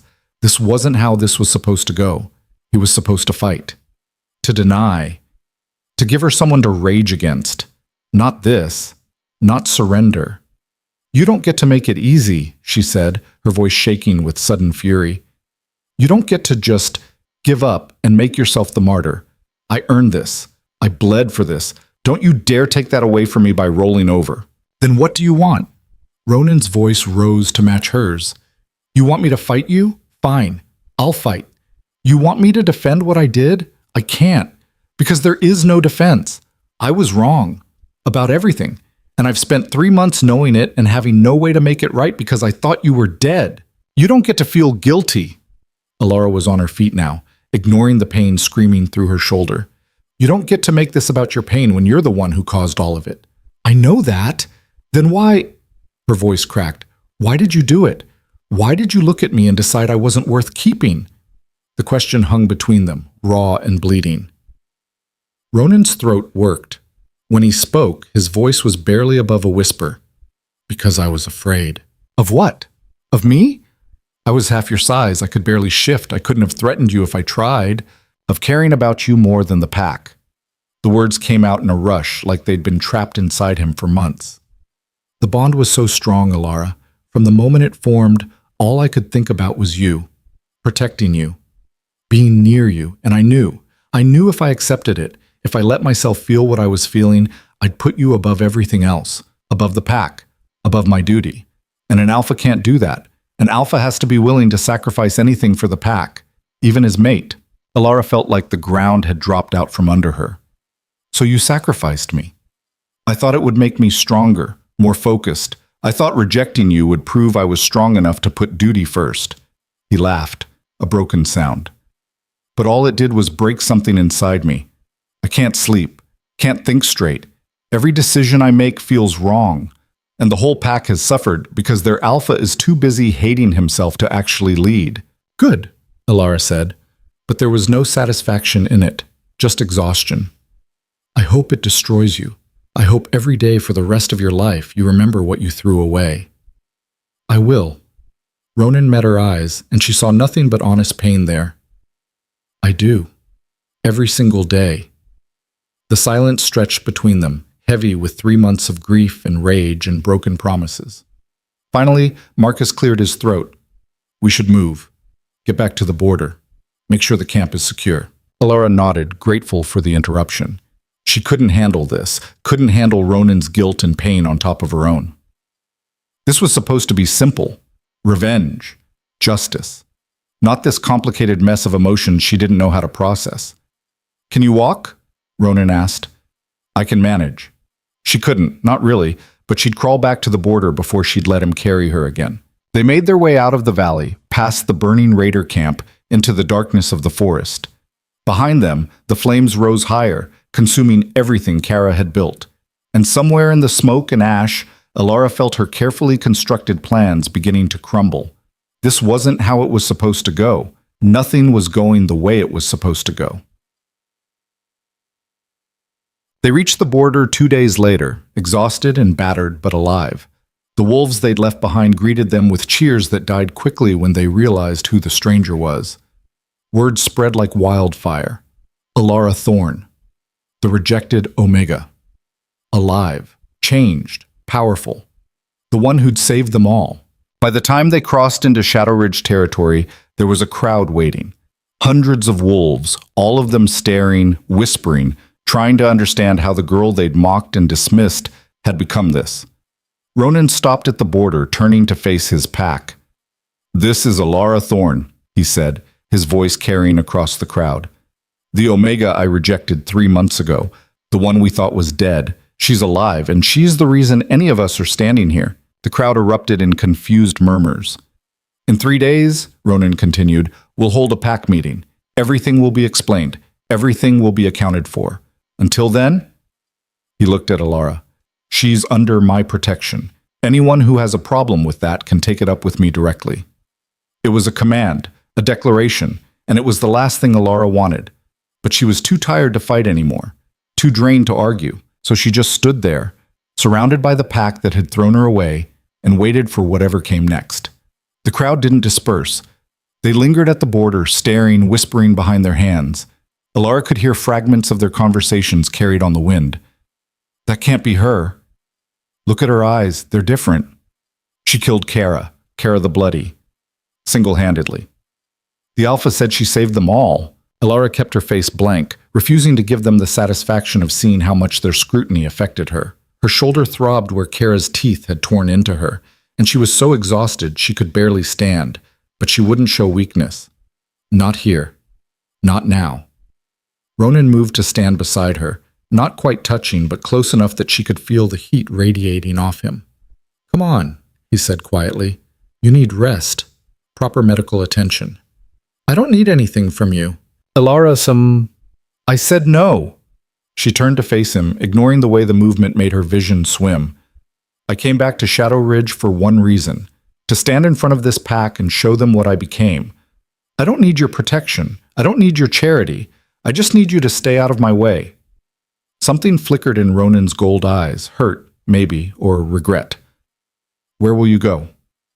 That's not your concern anymore. She started walking, pushing through the crowd. Wolves scrambled to get out of her path, their eyes wide, some of them bowing their heads in instinctive submission. It should have felt good, that automatic deference. Instead, it just felt hollow. Elara, wait. The voice wasn't Ronan's. Elara turned to find old Iris pushing through the crowd, the pack healer who'd always been kind to her, even when no one else was. The old woman's face was creased with age and weathered by decades of frontier life, but her eyes were sharp as ever.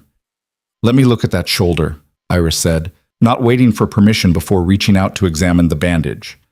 "Ronan's field dressing is adequate, but you need proper treatment before infection sets in. I can handle it myself." "I'm sure you can. You seem to have handled quite a lot on your own." Iris's gaze met hers, and there was no judgment there, just concern. "But healing alone is harder than it needs to be. Come to my cabin, no strings attached." Elara wanted to refuse, wanted to prove she didn't need anyone, that she was completely self-sufficient, but her shoulder felt like it was on fire, and she could feel the fever starting to creep into her blood.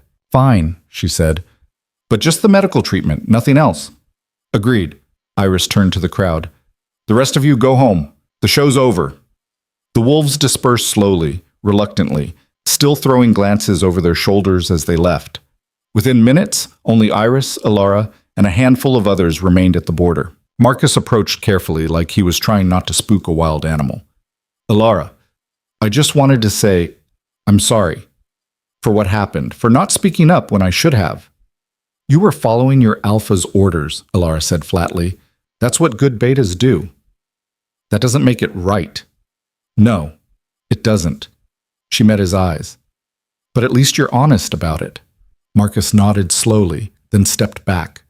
Sarah was standing a few feet away, her face pale, her hands twisted together. "I laughed," Sarah said suddenly. "When it happened, when you were rejected, I laughed because everyone else was laughing, and I didn't want to be the one who stood out. I've thought about that every day since. I'm sorry." Elara studied the younger wolf. Sarah couldn't have been more than 22, barely an adult when the rejection happened. She'd probably just been following the crowd, doing what she thought was expected. "Apologies are easy," Elara said. "Changing is hard. If you really want to make amends, prove it through your actions, not your words." Sarah nodded, tears tracking down her face. Iris cleared her throat. "Come on, girl, before you pass out and I have to carry you." They walked through Shadow Ridge territory in silence. The pack lands looked exactly as Elara remembered, the dense forest giving way to cleared areas where homes had been built, the central common grounds where pack gatherings were held, the great hall rising against the sky like a monument to tradition and hierarchy. It should have felt like coming home. Instead, it felt like walking through a graveyard of the person she used to be. Iris's cabin sat on the eastern edge of the settlement, close to the forest. It was small but well-maintained, with bundles of dried herbs hanging from the rafters and shelves lined with bottles and jars of various remedies. "Sit," Iris commanded, pointing to a wooden chair. Elara sat, too tired to argue. Iris worked in silence, carefully unwrapping Ronan's field dressing and examining the wound beneath. The bite was deep, ragged, already showing signs of inflammation. Iris made a disapproving sound in her throat. "You're lucky she didn't tear the muscle completely. As it is, you'll have limited mobility for a few weeks while it heals." Iris began cleaning the wound with something that burned like liquid fire. "This is going to hurt. I've had worse." "I don't doubt it." Iris's hands were gentle despite the pain she was causing. "You've changed, girl. Not just physically. There's something different about you. Your scent, your presence. What happened out there?" Elara was quiet for a long moment, watching Iris work. Finally, she said, "I survived." "That's not an answer." "It's the only one I have." Elara winced as Iris probed a particularly tender spot. "The frontier doesn't give you a lot of options. You either get strong or you die. I chose to get strong.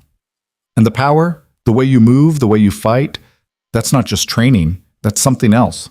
Elara hesitated. She hadn't told anyone about the thing that had awakened inside her, the ancient instinct that pulsed in her chest and whispered secrets about the world around her. She didn't fully understand it herself.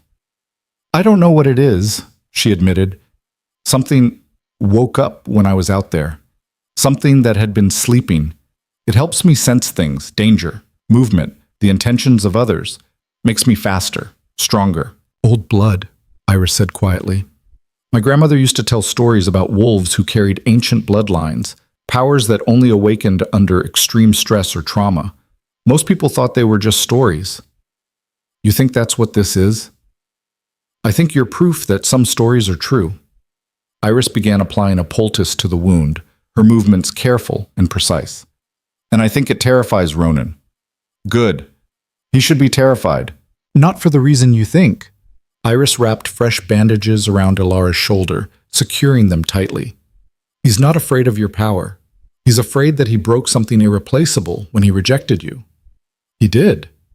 Maybe, or maybe he just broke it apart so it could reform into something stronger. Iris stepped back, examining her work. That should hold. Change the dressing twice a day. Keep it clean. The fever will get worse before it gets better, but your body will fight it off. Thank you. Don't thank me yet. You still have to face the pack meeting in 3 days. Iris's expression was serious. They'll want answers, explanations, and some of them will want blood. Let them try. That's exactly what I'm worried about. Iris sat down across from her. What's your plan here, Elara? Really? Are you going to challenge Ronan? Try to take his position? I don't know anymore. The admission felt like defeat. I thought I knew. I had it all planned out, come back, expose him, take everything he valued. But now it's messy and complicated and not at all like you imagined. Yeah. Iris was quiet for a moment. Then she said, Can I tell you something? As someone who's lived through more pack drama than I care to remember. Can I stop you? No. Iris smiled faintly. Revenge feels good in the moment, but it's a hollow victory. You destroy him, you take his position, then what? You've proven you're strong, you've proven you survived, but you're still carrying all that pain and anger, and now you're stuck leading a pack that watched you suffer and did nothing. So you think I should just forgive him? Forget what he did? I think you should decide what you actually want. Not what you think you should want, not what will hurt him the most, but what will make you whole again. Iris leaned forward. You survived the impossible, Elara. You became something extraordinary. Don't waste that on a revenge that will leave you just as empty as the rejection did. Elara wanted to argue, to insist that revenge was exactly what she needed. But a small part of her, the part that was bone-tired and heartsick, wondered if Iris was right. I don't know how to let it go, she said quietly. You don't have to let it go. You just have to decide if you want to be defined by it.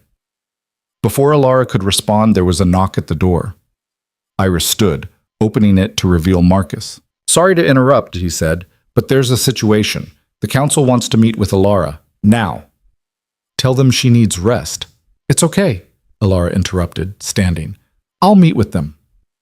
You can barely stand, Iris protested. Then I'll sit down when I get there. Elara moved toward the door, ignoring the protest from her shoulder. They want to see me? Fine. Let's get this over with. Marcus led her through the settlement to the Great Hall. It was late afternoon now, the sun casting long shadows across the ground. Wolves stopped what they were doing to stare as she passed, their expressions ranging from awe to fear to barely concealed hostility. Let them stare. Let them wonder. She'd earned every bit of their attention. The Great Hall was exactly as she remembered. High ceilings, ancient timber beams, the Alpha's chair positioned at the head of a long table. The council was already assembled. 5 wolves who advised Ronan on pack matters, all of them older, most of them traditional in their views. Gerald, the one who'd questioned Ronan about rushing to confront the raiders, sat at the center. He looked at Elara with undisguised suspicion. Elara Thorne, he said, or should I say, the Omega who refused to die. Just Elara is fine. Please sit. Gerald gestured to a chair at the opposite end of the table. We have questions. Elara sat, arranging herself carefully to hide how much pain she was in. Ask. First, how did you survive? The frontier kills most wolves within weeks, yet you lasted 3 months. How? I learned. I adapted. I refused to give up. That's not a real answer. It's the only one you're getting. Elara met his gaze steadily. Unless you want a detailed account of every time I nearly died, every rabbit I killed, every night I spent terrified and alone, Another council member, a woman named Vera with silver streaking her dark hair, spoke up. We're not trying to interrogate you. We're trying to understand. You were, forgive me for being blunt, but you were weak, unable to shift properly, unable to contribute. And now you've killed one of the most feared raiders in the territory and saved 20 of our best fighters. That's not just adaptation, that's transformation. Maybe that's what happens when you stop protecting people and force them to protect themselves, Elara said.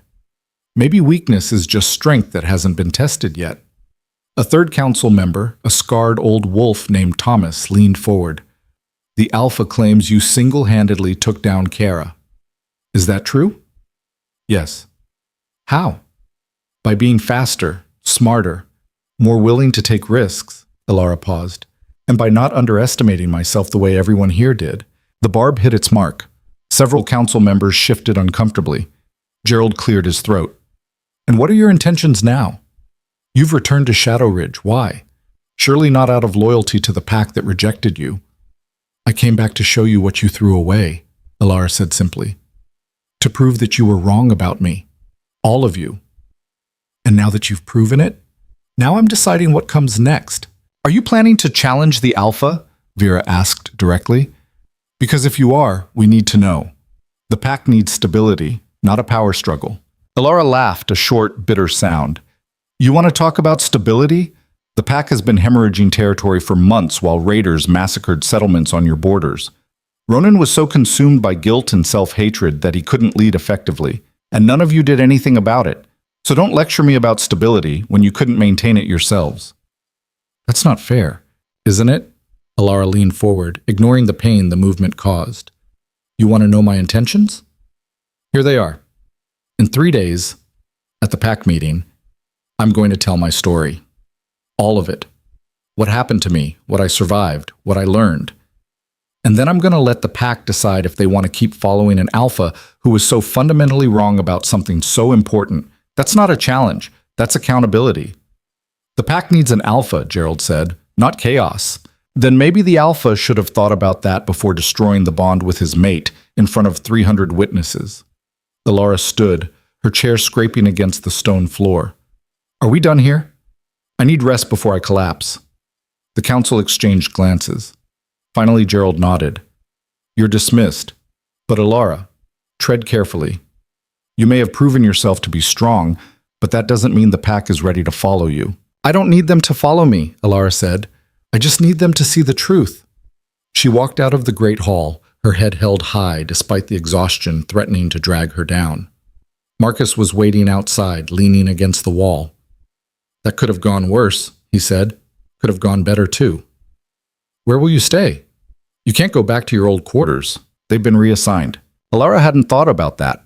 Her small room in the Omega housing had probably been given to someone else within days of her rejection. She had no home here, no place that was hers. I'll figure something out. There's a cabin, Marcus said, on the western border. It's been empty for years, used to belong to a scout who died. It's not much, but it's private. You could stay there. Why are you helping me? Marcus was quiet for a moment. Then he said, because I should have helped you 3 months ago. This doesn't make up for it, but it's a start. Elara studied him, looking for deception and finding only honest regret. Fine. Show me. The cabin was small and dusty, with furniture covered in sheets and windows that needed cleaning. But it was shelter, and it was away from the main settlement, which meant privacy. I'll have someone bring supplies, Marcus said. Food, bedding, whatever you need. Thank you.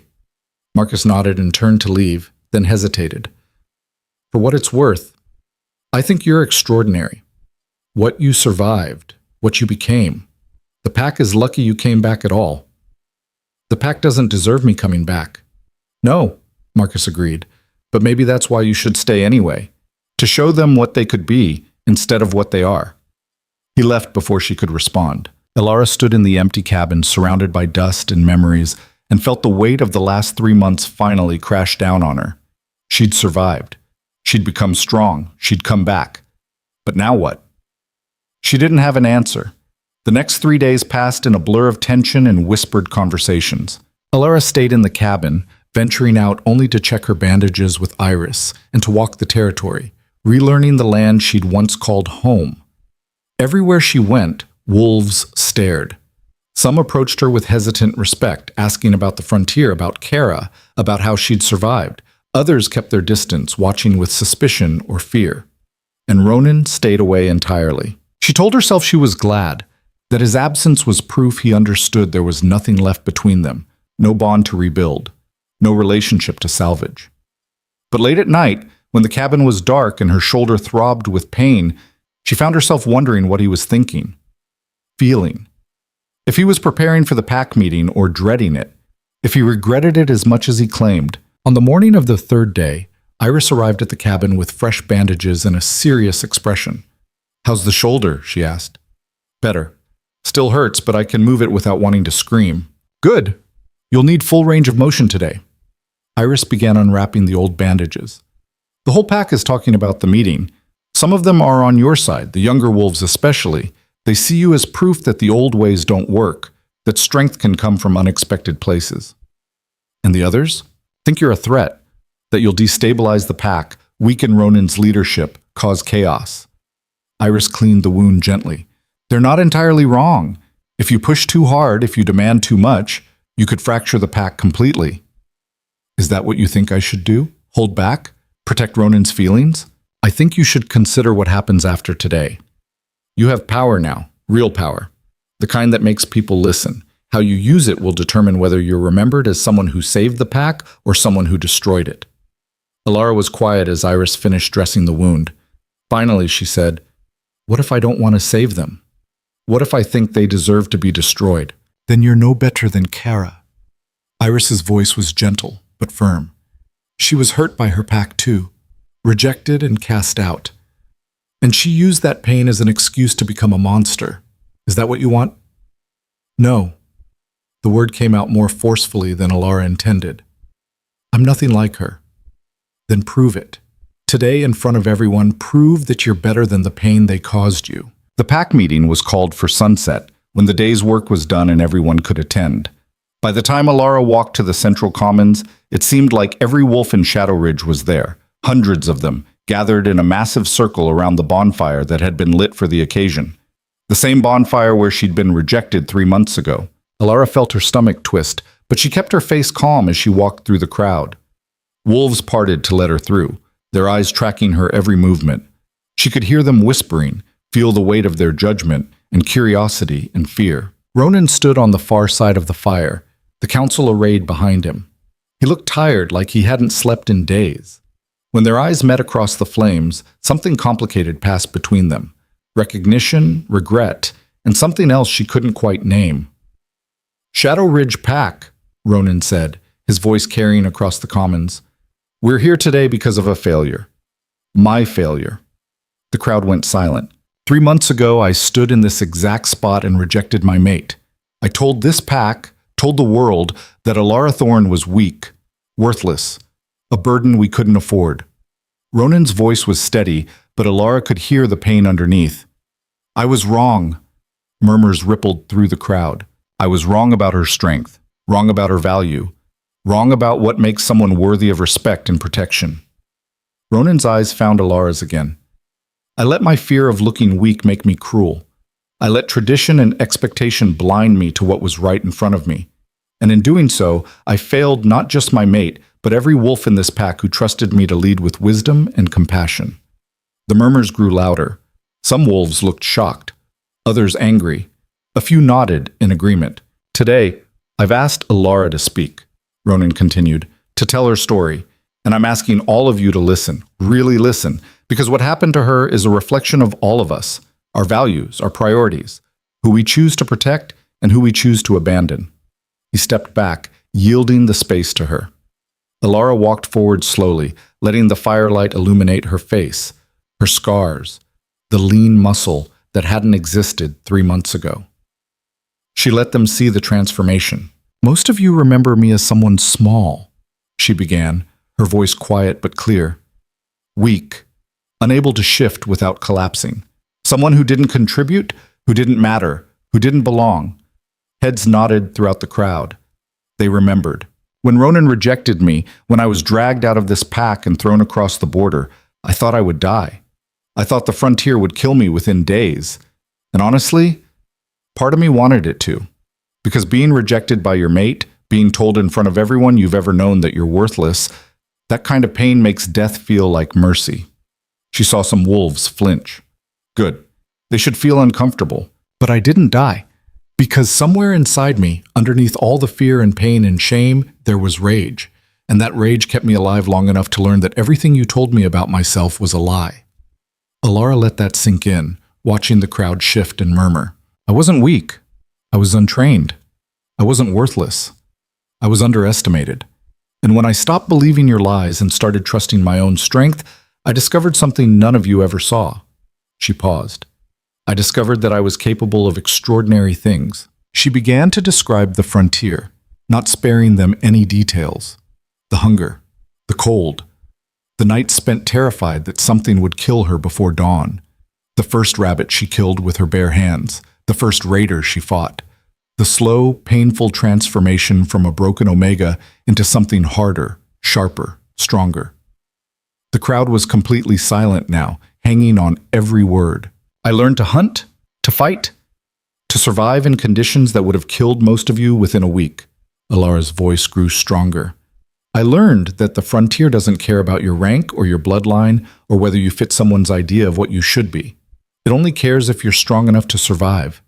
And I was. She told them about Kara, about tracking the raiders for weeks, learning their patterns, planning the attack, about saving Ronan and his strike team when they walked into an ambush. I didn't do it for the pack, she said bluntly. I did it because those raiders were killing innocent people and someone needed to stop them. But in the process, I saved 20 Shadow Ridge wolves, including your alpha. More murmurs. Elara saw some wolves looking at Ronan with new understanding, others with something that might have been shame. So here's what I want you to understand, Elara said, her voice cutting through the noise. When you threw me away, you didn't just lose an Omega. You lost someone who would have died to protect this pack. Someone who had strength you never bothered to cultivate. Someone who could have been an asset instead of a liability, if anyone had cared enough to see it. She let her gaze sweep across the crowd, meeting eyes, refusing to look away. But you didn't see it, because you were too busy judging me by standards that had nothing to do with actual strength or value. You decided I was weak because I didn't fit your mold. And you were wrong. The silence was absolute now. I came back to show you that. To prove that your assumptions, your traditions, your hierarchy, all of it failed when it came to me. And if it failed with me, how many others has it failed? How many wolves in this pack are being overlooked, underestimated, dismissed, because they don't fit someone's narrow definition of worth? She saw heads nodding now, especially among the younger wolves, the Omegas, the ones who'd always been told they were lesser. So that's my story, Elara said. I survived what should have killed me. I became what you said I could never be. And now I'm standing here asking you to think about what that means, about what needs to change. She started to step back, then stopped. One more thing, she said, looking directly at Ronan. I don't want your position. I don't want to be alpha. But I do want respect. I want acknowledgement. I want every wolf in this pack to know that what happened to me was wrong, and that it can never happen again. Ronan inclined his head. You have it, all of it. From you, maybe. But what about them? Elara gestured to the crowd. What about the wolves who laughed when I was rejected? Who mocked me? Who were relieved when I was gone because it meant one less weak link? Several wolves looked away, shame written across their faces. I want to hear it, Elara said, from every single person who contributed to what happened. I want to hear you admit you were wrong. For a long moment, no one moved. Then Sarah stepped forward, her face streaked with tears. I was wrong, she said, her voice shaking. I laughed because everyone else was laughing. I thought it was funny. I thought you deserved it. I was wrong, and I'm sorry. Another wolf stepped forward, then another, and another. One by one, they came forward and admitted their complicity. Some cried, some could barely get the words out, but they said it. I was wrong. I'm sorry. We failed you.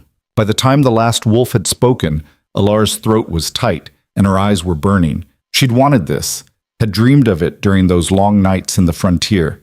But she hadn't expected it to feel like this. Not vindication, but something sadder.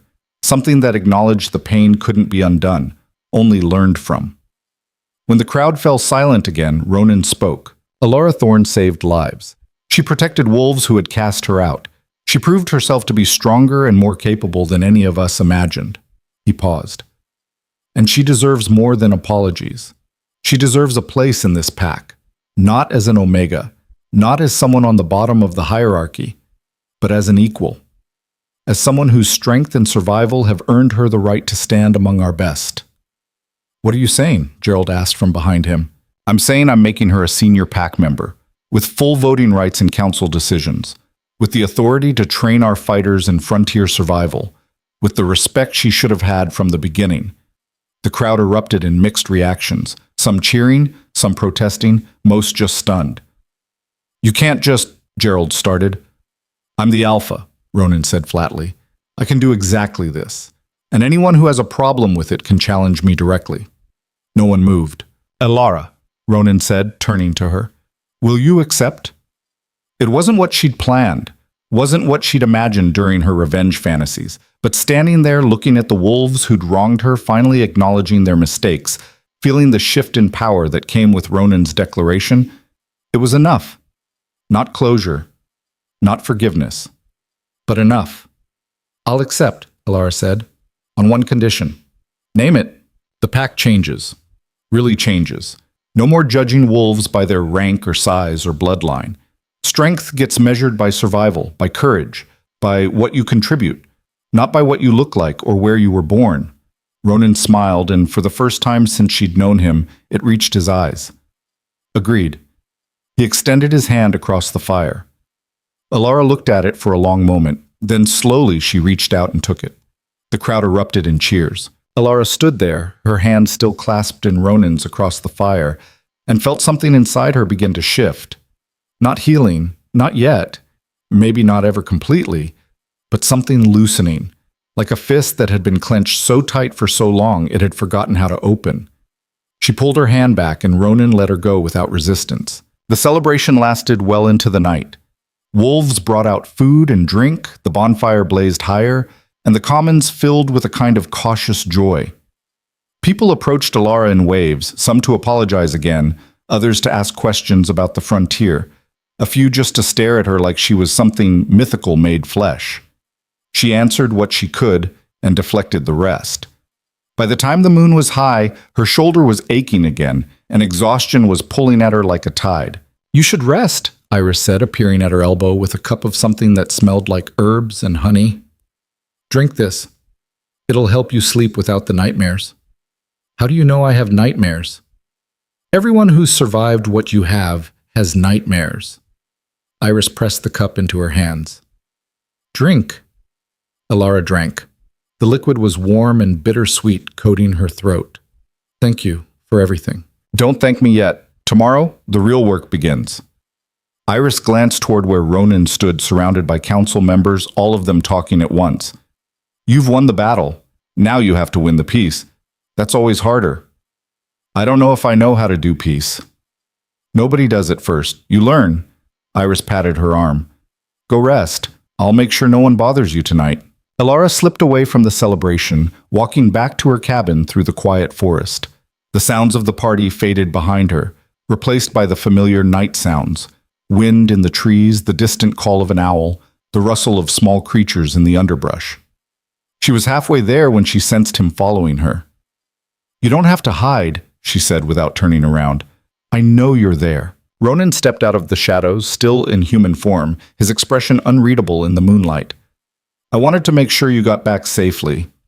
I survived 3 months in the frontier. I think I can handle a 10-minute walk through pack territory.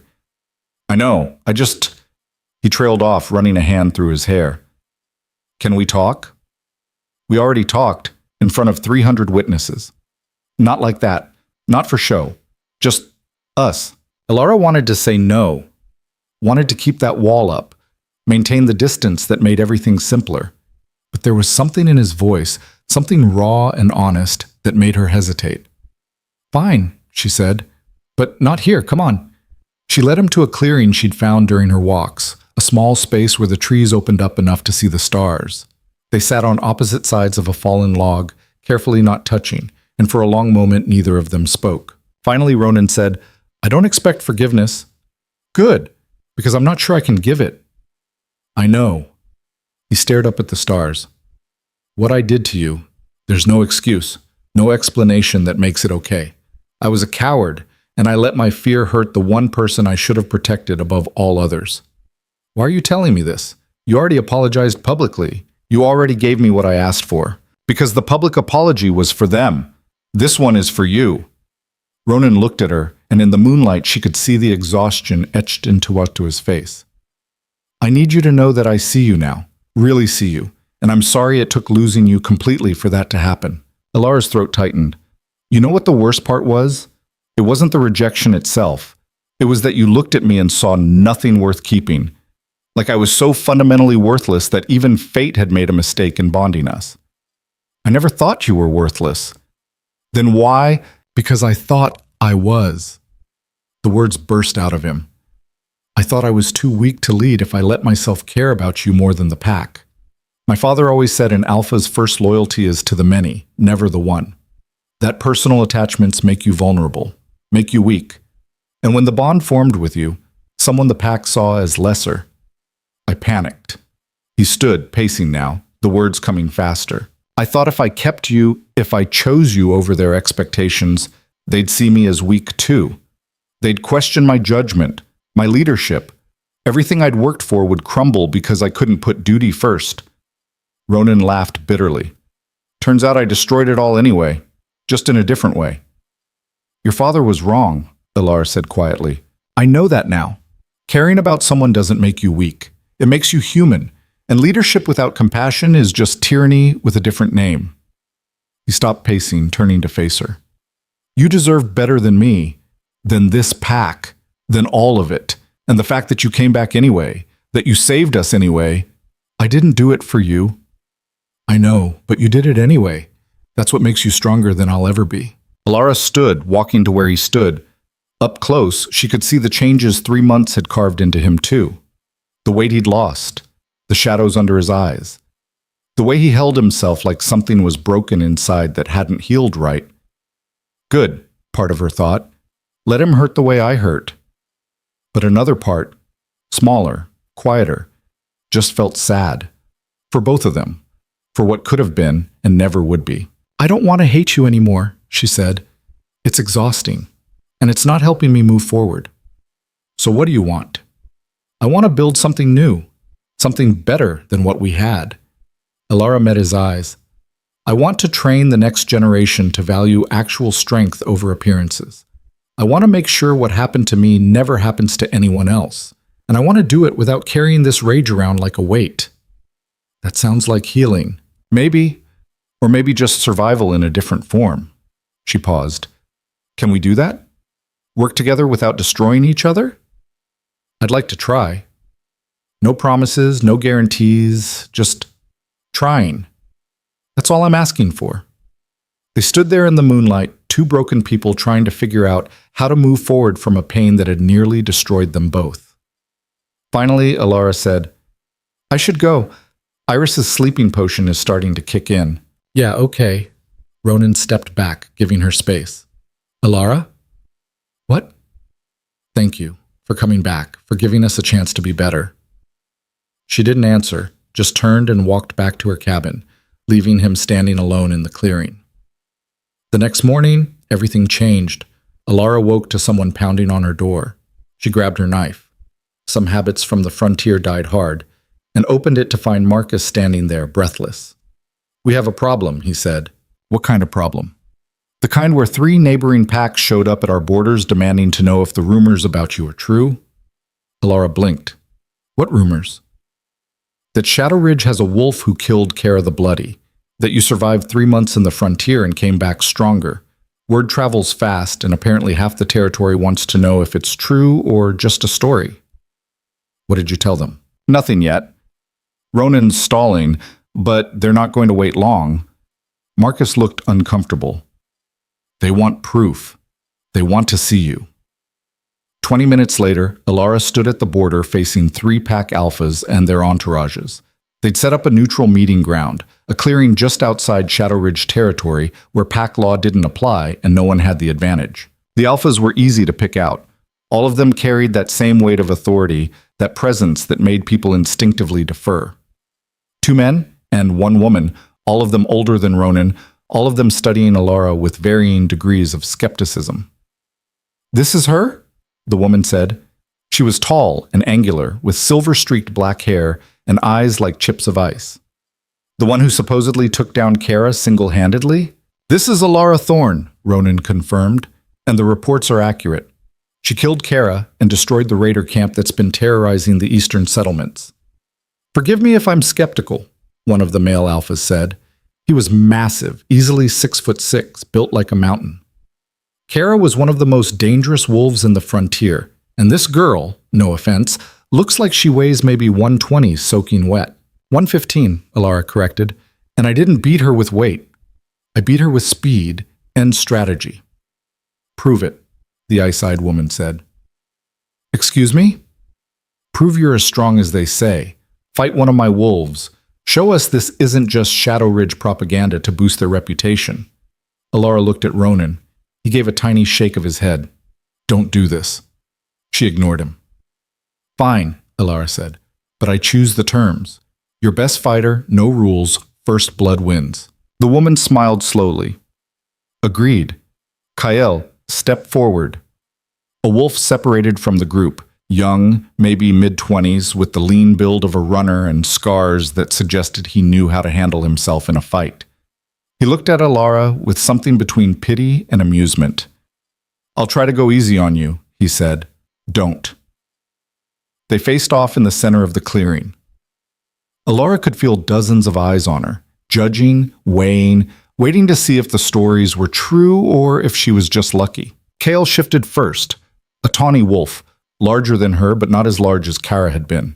He circled slowly, looking for openings. Elara stayed human, watching him move. She could feel that pulse in her chest, the ancient instinct that had awakened in the frontier, feeding her information. His left foreleg favored the outside, probably an old injury. He was confident, maybe overconfident. He'd underestimate her speed. Good. Kael lunged, fast and aggressive. Elara shifted mid-dodge, her silver-gray wolf form flowing into existence with none of the pain or struggle that used to accompany the transformation. She was smaller than Kael, but faster, and she used it, darting inside his reach and scoring a shallow cut along his shoulder before dancing away. First blood. But Kael wasn't done. He came at her again, harder this time, abandoning caution for aggression. They collided in a tangle of fur and teeth, rolling across the clearing. He was stronger. She could feel it in every impact, but she was quicker, and she'd fought for her life in conditions he couldn't imagine. She twisted free, shifted back to human, and when he came at her again, she dropped low, grabbed a fallen branch, and cracked it across his muzzle hard enough to stun him. Then she had her knife at his throat. "Yield," she said quietly. Kael shifted back to human form, breathing hard, blood running from his nose. He looked at her with new respect. "I yield." The clearing was silent. Elara stood, offering Kael her hand. He took it, letting her help him up. "You're fast," he said, wiping blood from his face. "And you fight dirty. I fight to win. There's a difference." The ice-eyed alpha stepped forward. "I'm Morrigan, alpha of the Nightfall Pack, and I apologize for doubting you." Apology accepted. "The eastern settlements that were destroyed, some of them were under our protection. We failed them." Morrigan's expression was hard. "But you didn't. You did what we should have done. Thank you." The other 2 alphas introduced themselves, Dane of the Ridgeback Pack and Cyrus of the Stoneheart Pack, and echoed similar sentiments. They'd all lost people to Kara's raiders. They'd all been too slow or too cautious to stop it. "We'd like to propose an alliance," Dane said. "The 4 packs working together to secure the frontier borders. Shared patrols, shared intelligence, shared resources." "That's a decision for the Shadow Ridge Alpha," Elara said, glancing at Ronan. "Actually," Ronan said, stepping forward, "Elara has full authority to negotiate on behalf of Shadow Ridge. She's the one who knows the frontier. She's the one who proved we need to change our approach." Morgan's eyebrows rose. You're giving a senior pack member negotiation authority? That's progressive. Call it learning from our mistakes, Ronan said. So what do you think, Elara? Elara considered. An alliance would mean resources, protection for the settlements, a unified front against future threats. But it would also mean politics, compromise, getting pulled into conflicts that weren't hers. Then again, maybe that was the point. Maybe being part of something larger than herself, larger than revenge or survival, was exactly what she needed. I think we should do it, she said, but on one condition. The alliance includes protection for all wolves, regardless of rank or origin. No more leaving the weak or different to fend for themselves. Agreed, Morgan said immediately. The other alphas nodded. Then we have an alliance. They spent the next hour hammering out details, patrol schedules, communication protocols, emergency response procedures. Elara found herself falling into the rhythm of it, her frontier experience translating into practical strategies that the other alphas actually listened to. It was strange. Good strange. By the time the meeting ended, the sun was high and Elara was exhausted again. But it was a different kind of exhaustion than she'd felt in the frontier. This one came with a sense of accomplishment. As the other packs departed, Morgan pulled Elara aside. I heard what happened to you, she said quietly. The rejection. The exile. News really does travel fast. It does. And I want you to know, what Shadow Ridge did to you was wrong, but what you made of yourself in spite of it. Morgan smiled. That's extraordinary. If you ever decide you want a different pack, Nightfall would be honored to have you. I appreciate that, but I think I need to stay and finish what I started here. Fair enough. The offer stands. Morgan clasped her arm. You're going to do great things, Elara Thorne. I can feel it. The weeks that followed were a blur of activity. Elara started training sessions for the pack, teaching them frontier survival skills, combat techniques she'd learned the hard way, strategies for dealing with threats they'd never encountered. She was firm, demanding, and refused to lower her standards for anyone. Some wolves struggled, some quit. But those who stuck with it began to change, becoming leaner, harder, more capable. Sarah was one of her best students, throwing herself into the training with a kind of desperate determination. One evening, after a particularly brutal session, she approached Elara. I want to thank you, Sarah said, for giving me a chance to prove I'm more than what I was.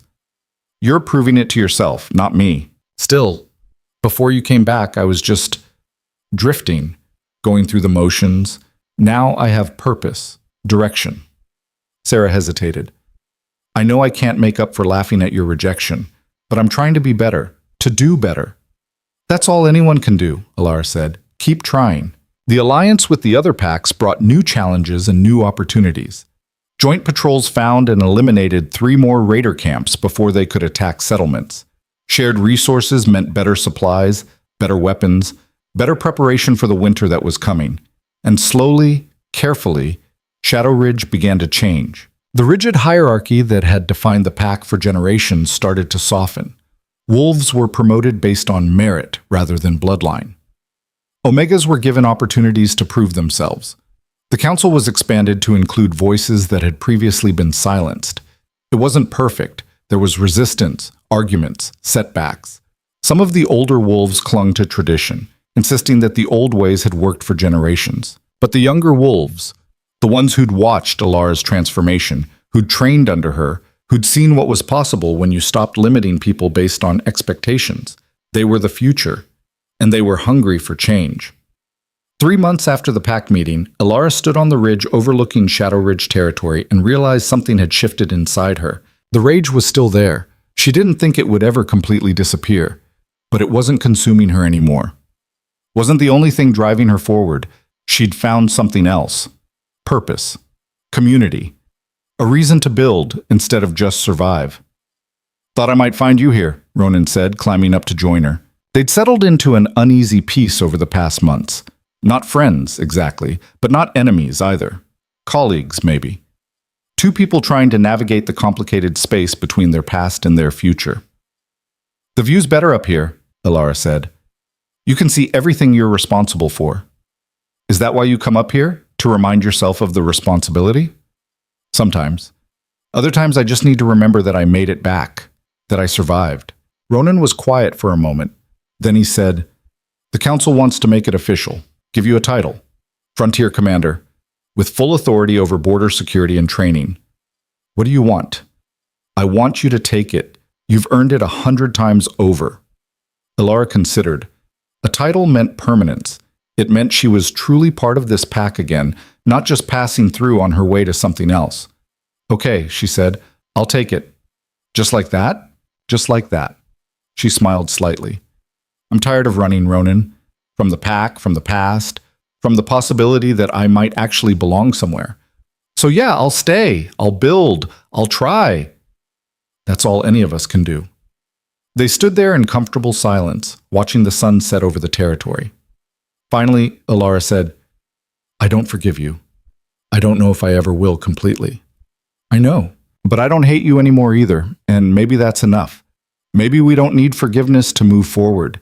Maybe we just need understanding, acknowledgement, a willingness to do better."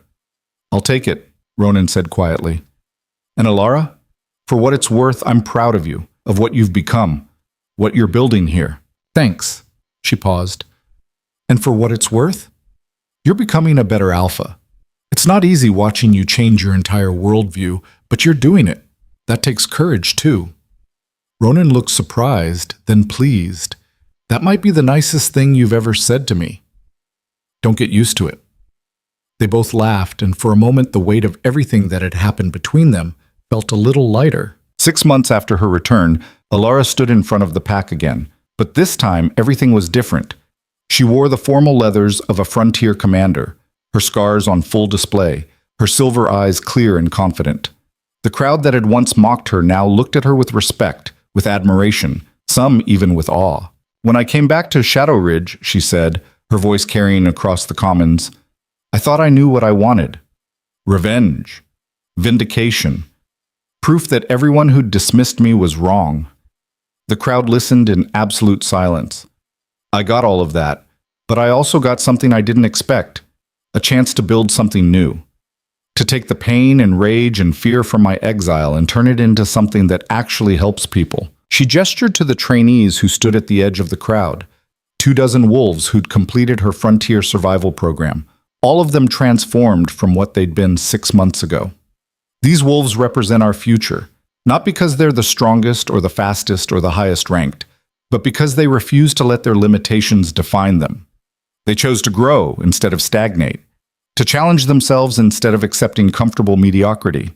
Elara's gaze swept across the pack, landing on faces she recognized, some who'd apologized, some who'd helped, some who were still learning.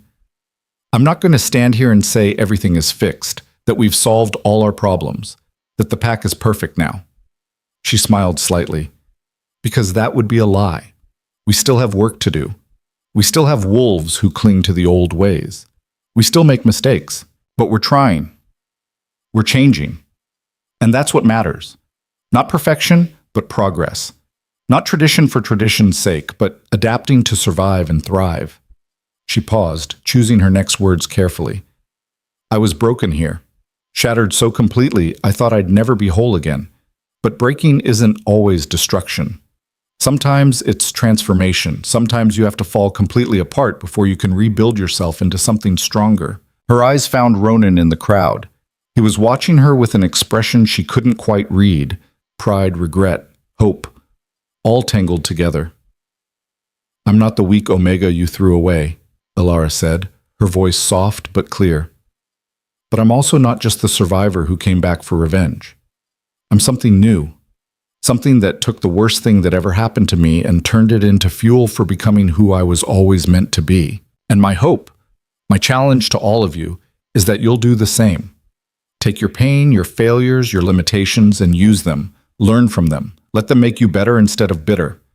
The crowd erupted in cheers, genuine this time, not the performative celebration of the pack meeting months ago. This was real, earned. Elara stepped back and Ronan stepped forward. "Shadow Ridge Pack," he said, "I give you Frontier Commander Elara Thorne, protector of our borders, teacher of our warriors, living proof that strength comes in forms we never expected." The cheering grew louder. Wolves shifted into their animal forms and howled, a traditional pack salute reserved for the highest honors. Elara closed her eyes and let the sound wash over her, not because she needed their validation anymore, but because she'd earned it. Really, truly earned it through blood and pain, and refusing to give up when giving up would have been so much easier. Later, after the celebration had died down and most of the pack had dispersed, Elara found herself back at the bonfire. It had burned down to embers now, glowing soft and warm in the darkness. Iris appeared beside her, as she often did, carrying 2 cups of tea. "You did good today," the old healer said, handing her a cup. "Thanks." Elara sipped the tea, chamomile, and something else, something that tasted like peace. Weird how different it feels this time, standing in front of them by choice instead of by command. That's because you're different. You're not trying to prove anything anymore. You already know your worth. Do I? Elara laughed softly. Some days I still feel like that scared girl who got thrown across the border, like I'm just pretending to be strong. That's called being human. We all feel like we're pretending sometimes. Iris was quiet for a moment. Can I tell you something? Sure. I'm dying. Elara's head snapped toward her. What? Nothing dramatic. Just old age catching up with me. Got maybe a year, maybe 2 if I'm lucky.